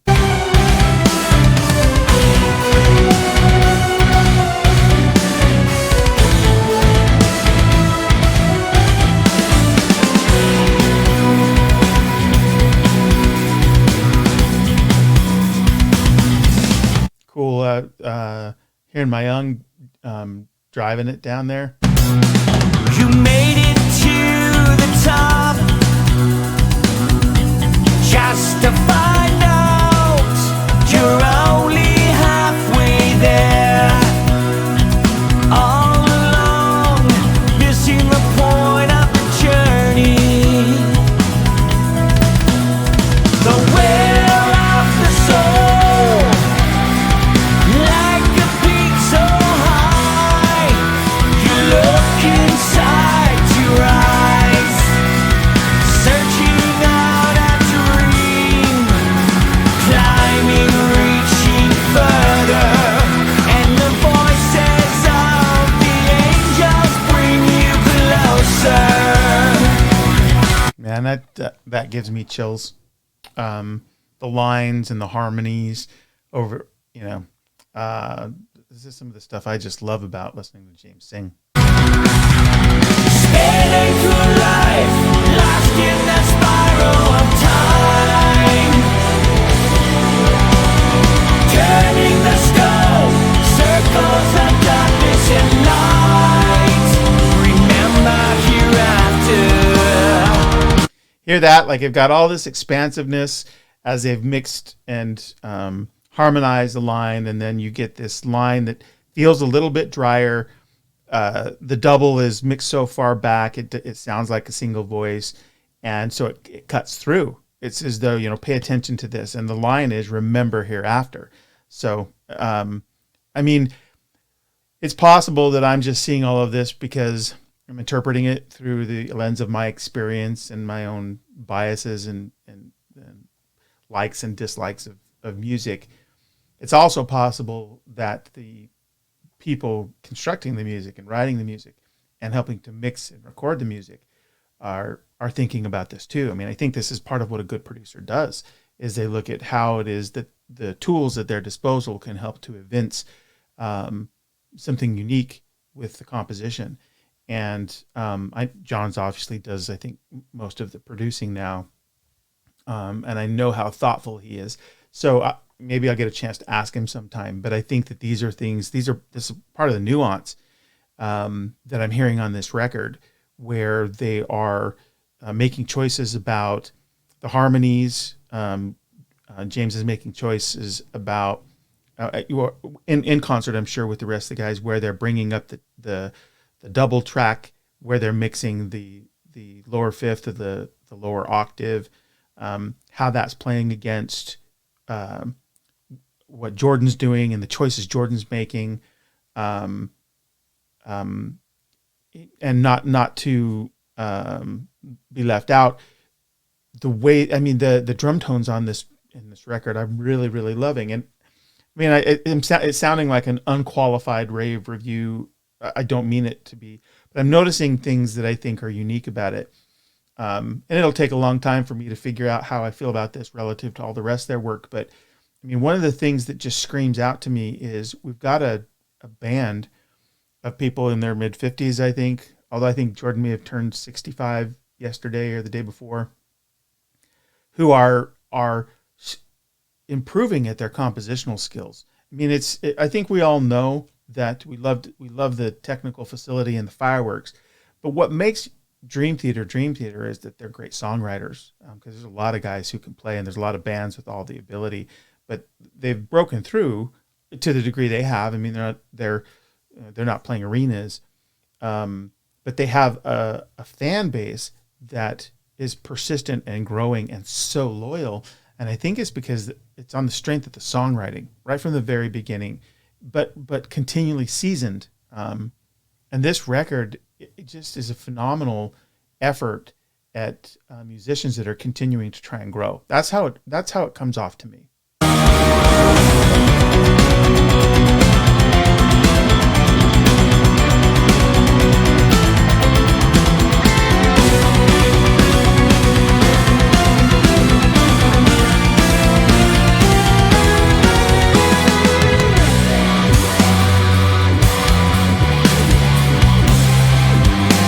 Now, how cool is that? So cool. Great, a great sound, a musical change. And this is what I mean. The change and the growth is by degrees, right? It's not that they've turned a corner and do something completely different. There are bands that do that, and that works to varying degrees. But they've got this center that continues to be Dream Theater. It's unmistakably Dream Theater. But I feel like if you're listening closely, you're starting to hear, or you're hearing on this record, the various things they're doing to tune it up, by which I mean to go beyond what they've done before. I really look forward to multiple spins on this, to become more and more familiar, because what happens for me with Dream Theater is after I've listened to it the first time and successively, is I begin to hear more things, because there's just more layers to it. It's the nature of their music. And so I look forward to all these delightful moments in the future where I'm getting to hear past the things that are most obvious to me on my first listen.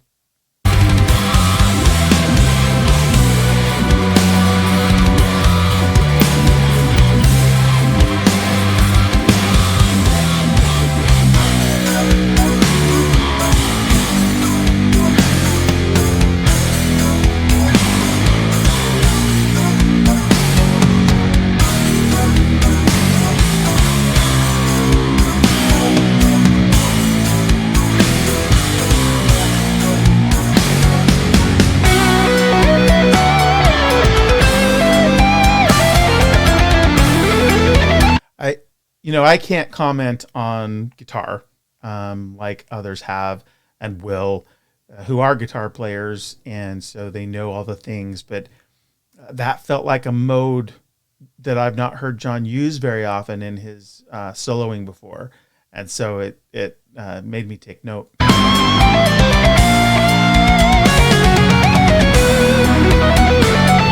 Could be a consequence of the progression over which he's soloing, and so the choices he's taking to weave those together. But I don't know. I think that's one I'm going to have to ask John.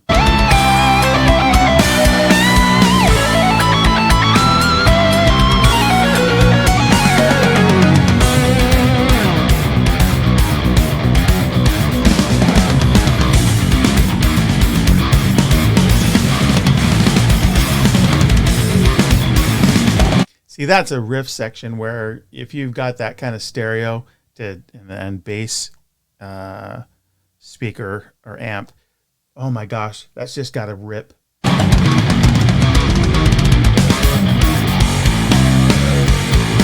I mean, I've got pretty good bass response in my headphones, but these are actually made for mixing and recording, so the intent is to be fairly neutral on the sound with these.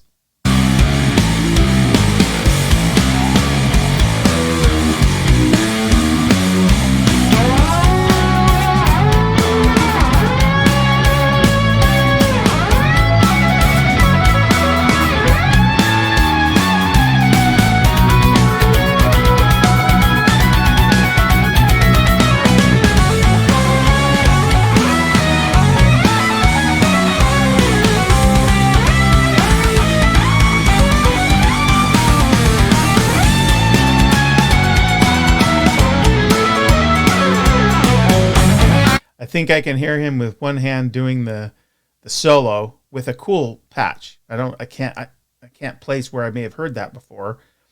And with the other doing that organ in the back. Really cool.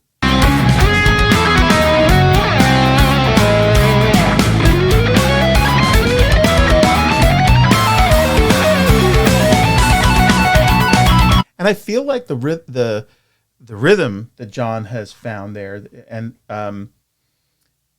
the progression of it is different than I've heard him write before. I have to believe that some of that is a consequence of that low string, and the way that the choices it gives him, because it's a really unique progression.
It's really interesting. I'm trying to decide what I think about where they're centering the lyric, like where the narrative is going, because in the lyrics I'm reading, master is not capitalized.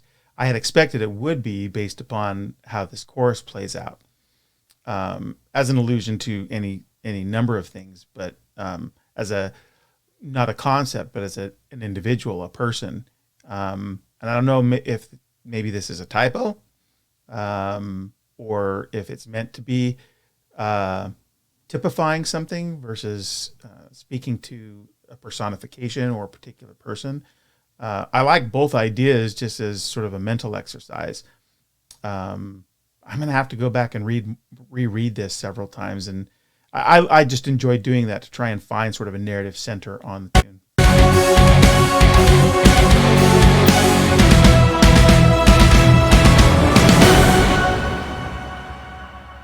Yeah, and Mangini and Myung just so solid underneath all of that the whole way. With a tune that keys off of some of that really low register stuff, and they played into that really, really well in that whole song. It's just had this epic sort of earthiness to it. Really amazing track. All right, man. So last tune, but this is an epic tune, A View from the Top of the World. I think this is the 20-plus minute tune. So we will play this.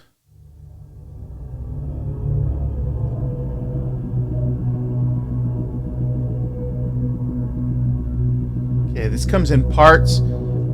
First part's called The Crowning Glory. I'm sure it's an instrumental section, almost like setting up the themes of the song, or the motifs.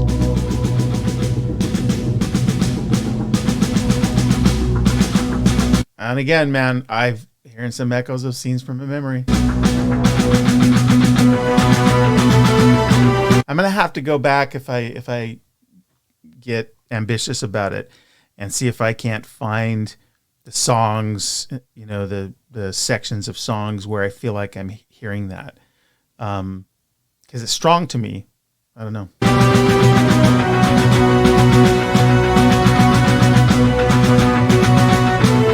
This is a very different sound here. There's some horns in here, but there was something about that first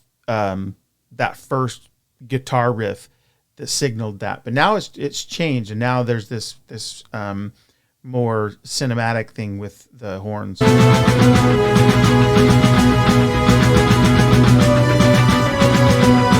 Epic orchestral. That's what it sounds like to me right there.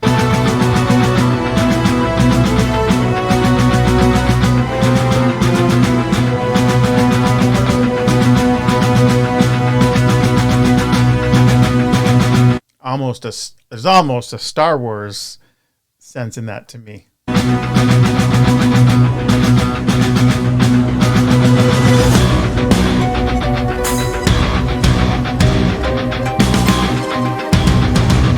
Hear that? I mean, that's got a dulcimer kind of sound to it.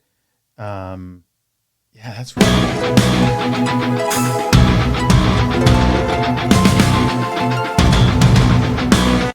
maybe harp, but it's got a little bit more of a ring to it. I'm loving the horns, Jordan.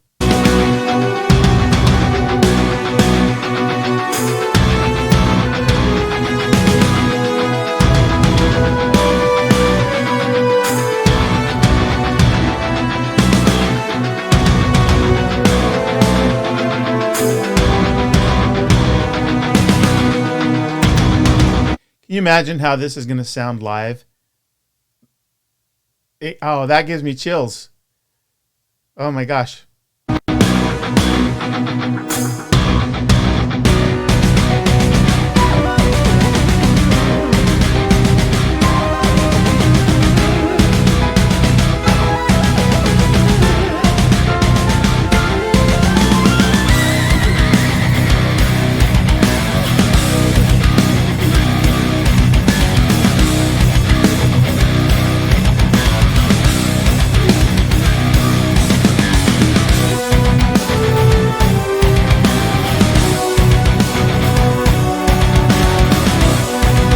I don't even want to talk very much.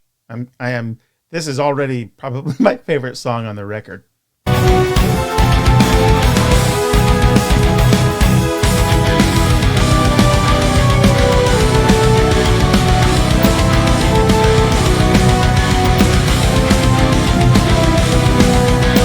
And can't you guys just hear like echoes of like Harry Potter there? And I know Jordan not long ago did sort of a cinematic record, almost, I think, explicitly or expressly for licensing and the type for media use. And I feel like he's pulled some of that forward into this opening on this, The Crown and Glory.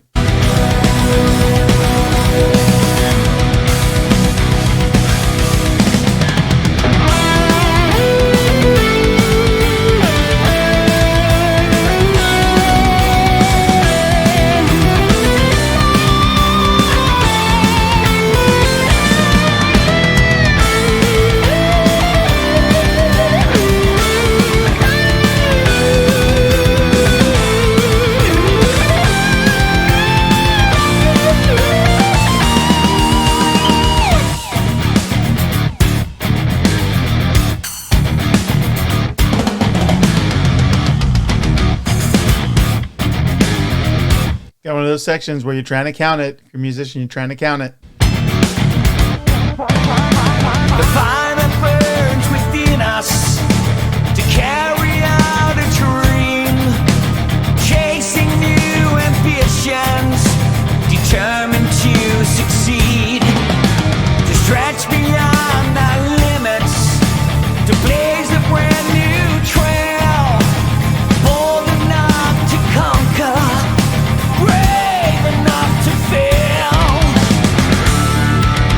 There's James laying on just a little bit of grit to give those lyrics some emphasis.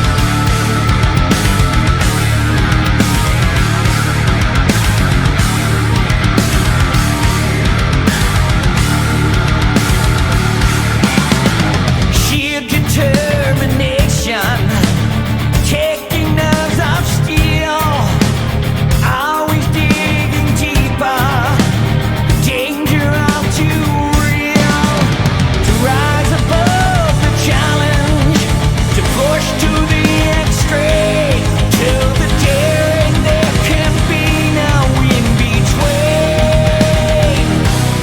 See, this song already is like this invitation to lyrically to reach towards something.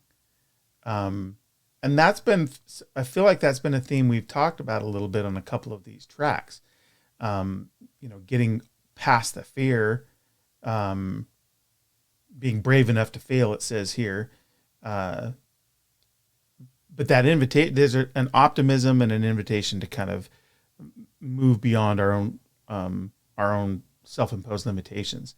And that's a very Dream Theater theme. They've written like this before. I love that they've returned to this idea. See, I feel from the top of the world. Take a ride on the crash of a wave. The adrenaline rush over and over again. See, I feel from the top of the world. And that's the reward. So yeah, I mean, that's the reward. This chorus defines or describes some set of rewards for the willingness to take a risk, probably in the interest of your own hopes and dreams. But I love that. Obviously, a view from the top of the world is a very expansive sort of idea. But there's some other metaphors here. We'll keep going with the song, but I love the payoff.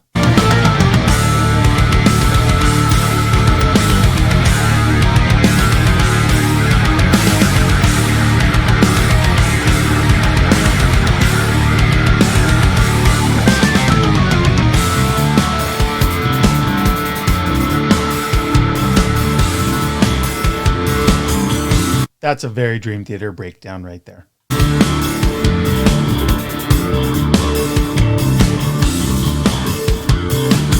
Oh, love the sound on that bass guitar.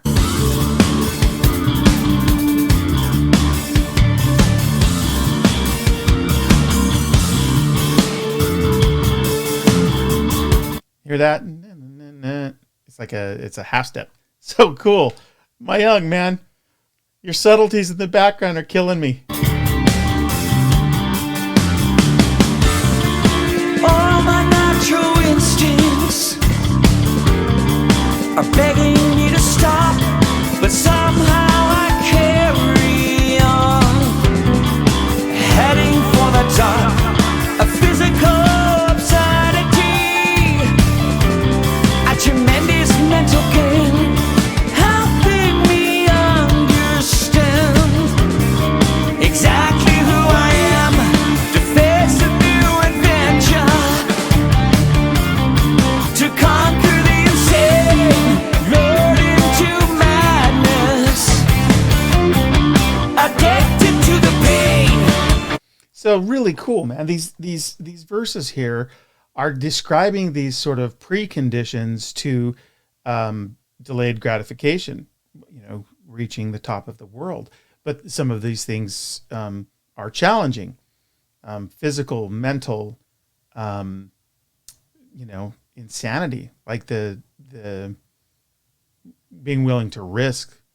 I really love the themes on this. And I know that the song is far more than that, but it's a bias of mine because I'm also a writer to kind of look at what's going on with the narrative. Reaching for the summit, on the threshold of defeat. And see right there, you heard James, the double. They brought the double forward just to give it some emphasis. I love what they're doing with that on this record. Rightfully joining the ranks of the elite. It also gives it some variance, right? It doesn't feel monotonous, and I don't know if that's part of the intent or if that's just a consequence of decision making to arrive at this mix approach. But regardless, it does. One of the consequences is that it has this variance so that it doesn't feel monotonous. Not that it would, but like your ear could just become attuned to, oh, okay, well, they're always going to mix, the double or the harmony in this case, to double down, but they don't. Sometimes it rises.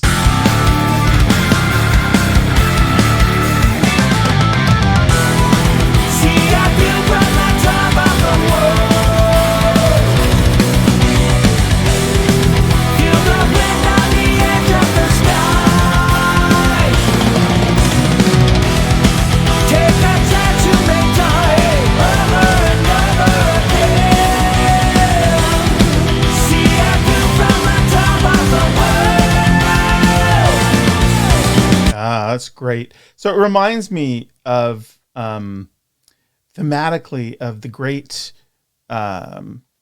quote about being in the arena. I'll find it. Maybe I'll read it later. But just, not to take too far of a sidetrack, but the notion of whether you win or lose, far less important or meaningful is the critic, and far more important is the person in the arena, regardless of the consequence of, the journey. That's very much part of the heart of this tune.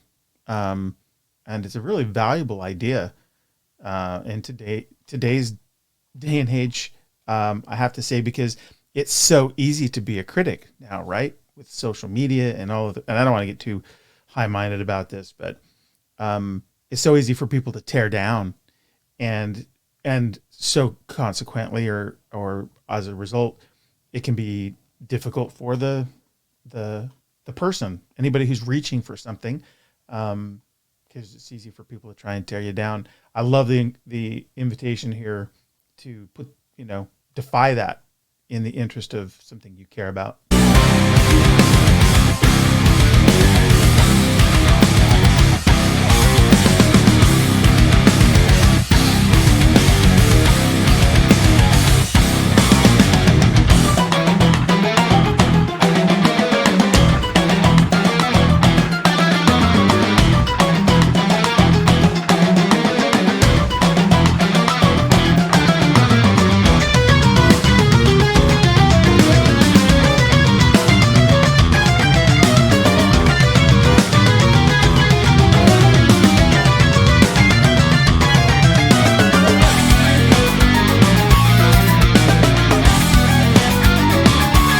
I think we're in the section now called Rapture of the Deep, another instrumental section.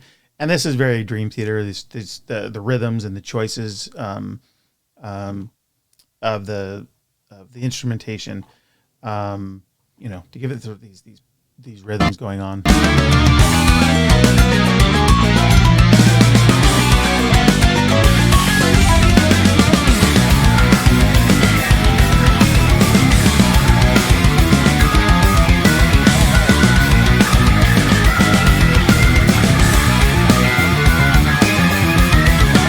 There's that, I don't know if that's his Moog,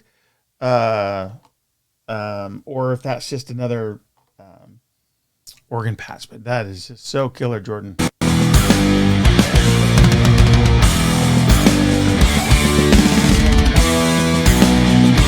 And yes, I know some people call it Moog.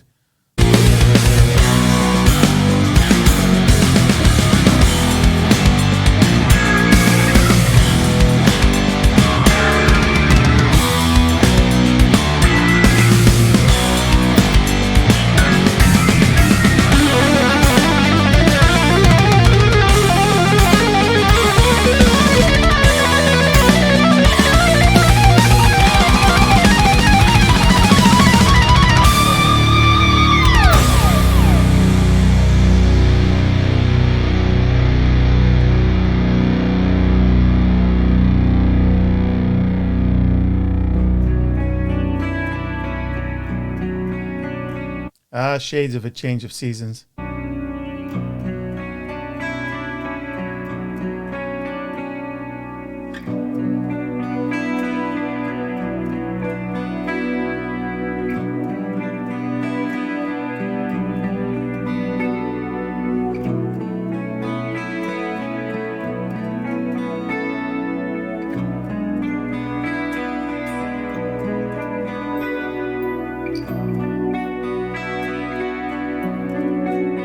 I love what Jordan's doing there. The very, very soft melody that he's playing against the picking pattern that John's got. The movement of it is so subtle, and it's in the mix. It's back far enough that you almost have to listen for it a little bit. But it really unique melodic choice there Jordan's made, and it's just gorgeous.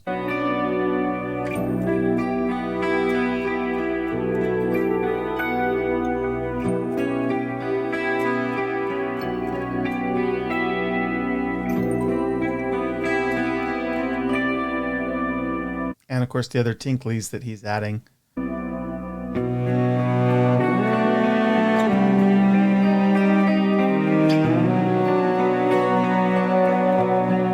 See, this is something I could hear more of in Dream Theater, is them resolving down to a patch that Jordan plays that is a string, a solo string. I don't feel like they do that very often. And I know that Jordan's been doing some of this kind of stuff, even if it's just been in some of his Patreon. It's so gorgeous.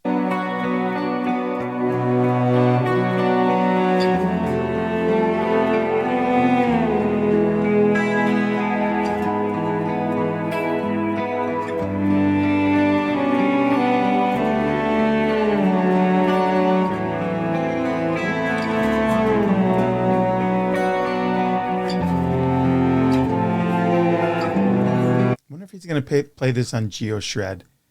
I have a feeling that he's going to play this on his iPad.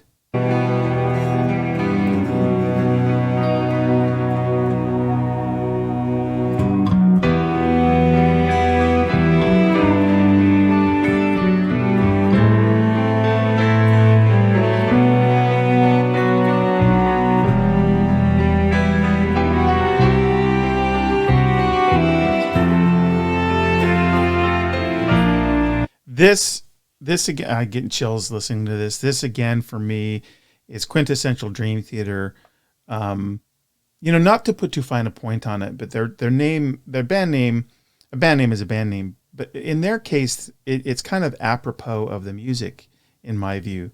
And this section typifies that side of them, where I listen to it and I hear a longing. I hear almost like a nostalgic regret, but there's also this like feeling of moving forward. And I'm sure that this is just filtered through their experience and their musicianship. I don't think they consciously think this, but none of that really matters. What, at least for me, what was so beautiful to me about hearing a passage like this is the way it makes me feel. That's how all music is. But with respect to Dream Theater, this kind of a section it exemplifies this emotional landscape that they are able to tap for me. And it's the reason I've always been a fan and will continue to be a fan, because they always find a way to evince these emotions. And they're doing it here in a different way than they have before. I mean, there's the soft picking pattern, which isn't new. There's a solo string, which is a little bit new. But the progression, there's a couple of places where I expected them to go someplace different with the next chord change, and they didn't. And that they violated my expectations, which I love in music when I can't predict. But beyond that, it's this resonance against feelings of acknowledging some sort of, maybe regret, while simultaneously feeling commensurate, like with the challenge of that, such that I can move forward. I haven't dialed in how to speak about that exactly, but I think you know what I mean. I suspect I'm far from the only person that feels this way, but this section that they're coming into is really hitting the feels for me.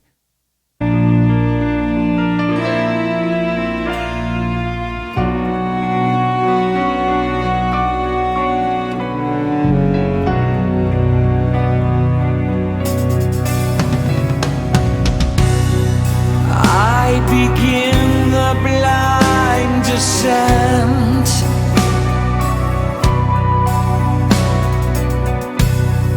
to a place no one has seen.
See, they're doing it here where I'm listening to the progressions and my anticipation of where they'll go.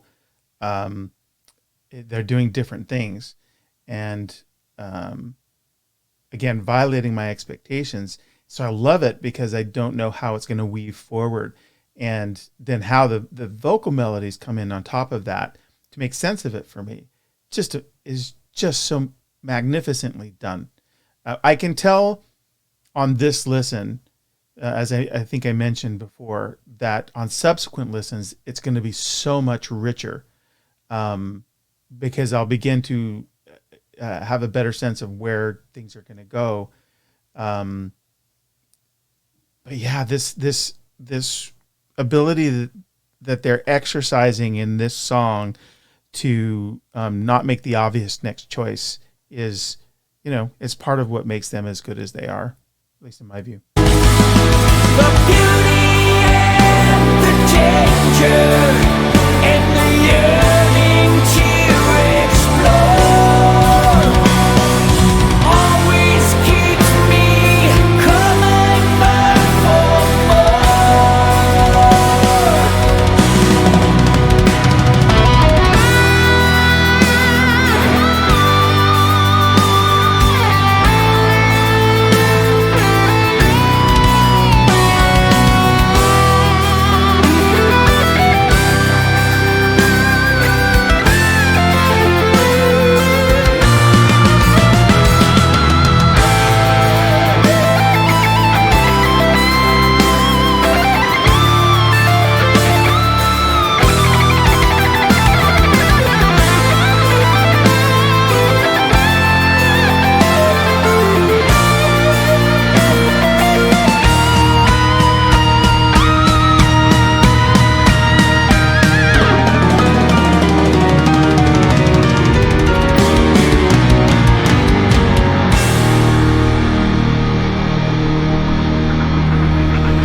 I think this is the section called the driving force. But before we go on, that passage right there is another example of how John uses his ability to actually write something that's musical. And this is none of this is new to fans, but I think it's worth calling attention to, because it would have been so easy, and many guitarists, the choice they would have made would have either been to just blaze over it, or to go super languid, both of which could have been fine. John finds this set of musical shapes that do both. He runs up into notes when he needs to, and then pulls back when he needs to.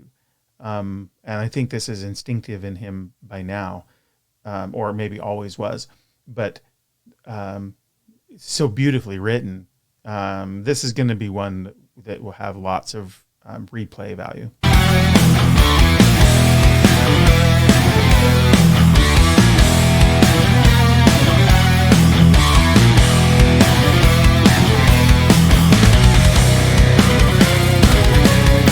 I don't know why I'm hearing 007, but that's what I'm hearing.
Again, another place where Jordan I think it's in evidence that he is constructed the solo, um, which is his improvisational skills are always so magnificent.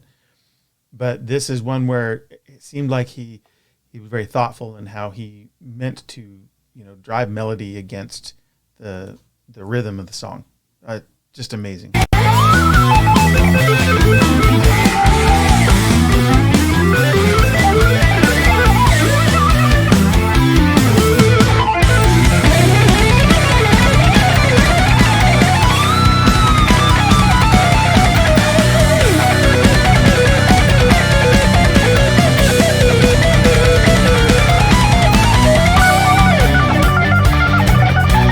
Again, this not dueling really, but this trading back and forth, which is cool to hear and so much fun to watch live.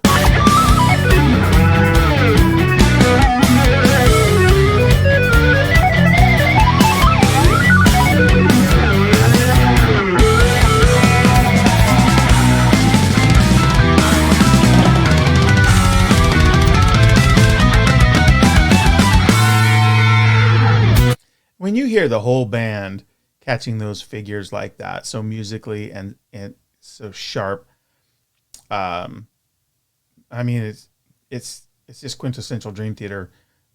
This is a I guess kind of a tour de force, as you'd expect. It's another epically long tune, but these guys are just on fire with this, and it's different than their other epics.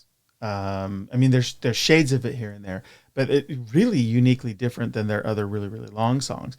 And I don't know if that's conscious, or if it's just the evolution of who they are. But that's a good thing for me, because it means that I won't feel like I have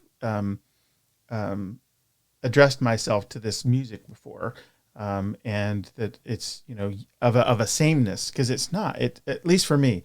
And again, this is a first reaction, but there's a distinctiveness about this that I'm really digging.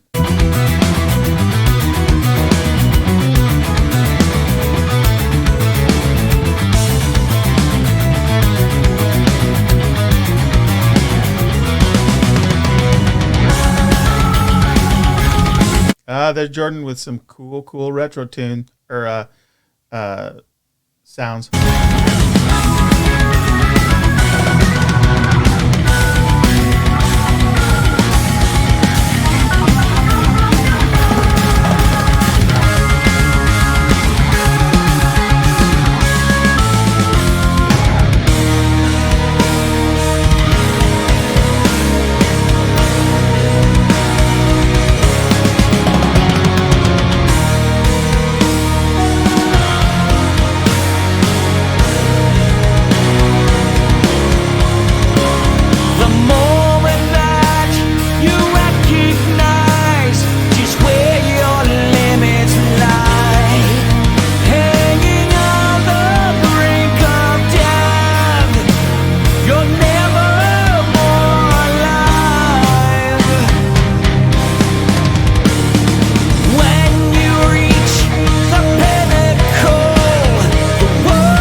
See, that whole verse section was all that same thing we talked about, and I don't know if Dream Theater approaches this with the idea that they mean for the lyrics to inspire people to transcend their own feelings of being limited, but again, that it hardly matters, because the consequence of this is that exact feeling. And it marries to the music so well. So I know that for Dream Theater, almost always the melodies and the lyrics follow the composition of the instruments. So you you might argue that it's a reaction to that, and so it evinces a thematic approach, a lyrical approach that is consistent with the music, and that's probably how it goes. But regardless of any of that, and I don't know who the exact lyricist is on this one, but it's been a fairly consistent theme on this record, to look past limitations, have a higher view, be willing to risk in service of things you care about, as I mentioned before. And this verse section after the driving force, it says that so plainly but so poetically.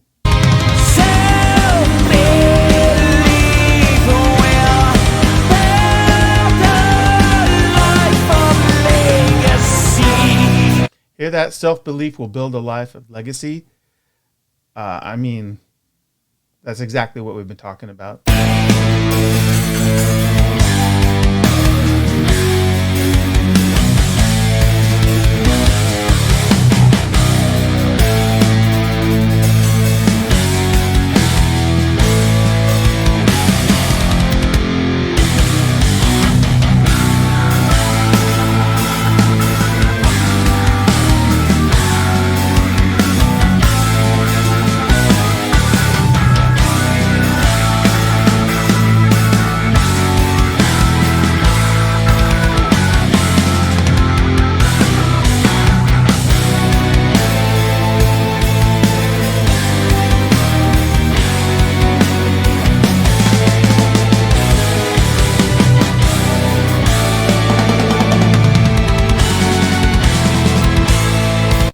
This is Dream Theater does this sometimes where they choose to accent inside time signatures that are also unique. I mean, or at least not standard.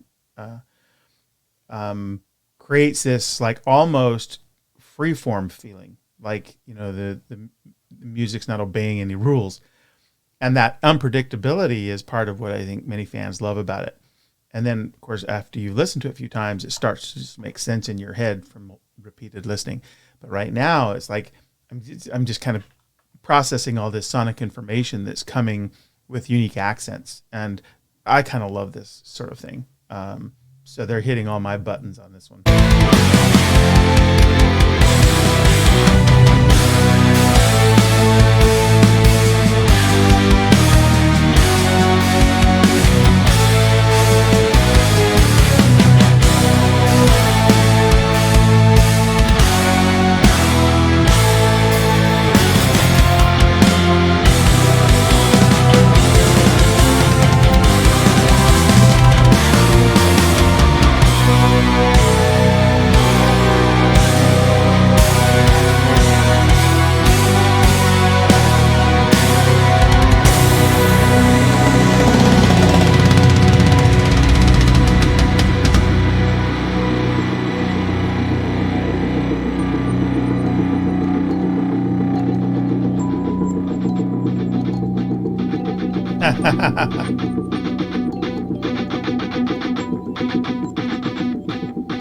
Almost sounds like a Morse code or something, right? Some sort of transmission in dots and lines.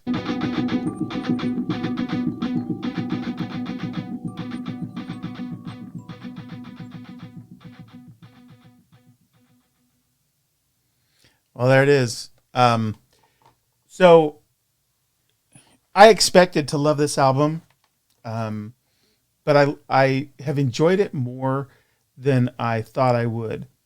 And a lot of that has to do with the fact that I feel like I hear them making musical choices that pushes themselves, not always the same things that they've done in the past. The sonic choices, the instrumentation choices across the album that both borrow from the past but signal to the future. Some things that I don't think I hear them do very often, like the strings, the solo string. I think it was a cello sound that Jordan chose. The Monster 8-string tune, which was unpredictably musically composed, at least in my view. And the fact that so much of it melodically what James did was not always predictable. Over progressions that were challenging at times, and also moved in steps that I wouldn't have anticipated. I love this record for all of those things. There's plenty of signature moments with John, with Petrucci's guitar, with how he plays and what he plays. Yes, there's this sonically that it sits for Labrie in his sweet spot, but that's not a criticism. What he does here is, it feels to me like he's making choices for the way that the songs are written, with how the vocal melodies should sort of play. And I know that's a shared responsibility in the band, but it's a thoughtful one, and I think it makes sense. All of those choices make sense. And I had plenty of moments of chills with how he delivered his vocal performance on this record, and it's going to be epically big. I mean, I can already sense that when this is played live, the sort of largesse that it's going to come across with. Myung, as I said before, he is such a powerful silent driving force in this music, and he just can't give him enough credit. There's some really sort of standout moments where you're really hearing the bass, but a lot of it is he is so locked in with what the guys are doing, just to give it that punch. And so many of the places where the drums, they're just the way that their tone was so cool. So multiple listens will help me kind of factor how I think about this record. I really don't have Dream Theater records that aren't favorites. So I'm one of those fans. But it goes back to something you've heard me talk about before, which is, for me, when you become a fan of a band, you kind of are along for the artistic ride of who they are, with the various incarnations of them with players and with albums and periods. Most of the bands I attach to, I enjoy every sort of movement of the group. And this does feel to me like an evolution. There's some new things. Now, some fans will probably find that different periods of the bands or different records are more of their favorite than others. But there's so much to commend this, if only on the strength of things that they're trying to do that's new. So, my view is that this is an amazing effort in their 15th studio album. To have them doing so many things that are new after this much time is such a credit to who they are as people and musicians. So I'm actually going to, as soon as I finish this, I'm going to go back and listen to the whole record again, to start to hear the things that I always do with Dream Theater that are deeper inside the mix and inside the compositions than I was able to hear the first time. I hope this was fun and instructive. Not instructive. I hope this was fun for people. I'm sure I made plenty of blunders in how I thought about certain interval changes and things like that. But what I really wanted to do was kind of have a first listening experience to a new Dream Theater record that I kind of captured. And part of this is so that I can see, like, if my appreciation of the music matures as I come to understand it better and internalize it more. But to the guys, not that they'll ever watch this, but to my friends, John, James, Mike, and Jordan, this is an amazing effort. So much to be proud of here. Look forward to seeing you guys on the road when you get back out on the road. And until then, my best to you and to everybody who's watches my show, Breaking Absolutes. Please subscribe or follow, just so that I can continue to come to you with guests, and we can continue to talk about this music that we love. All right, everybody, take care.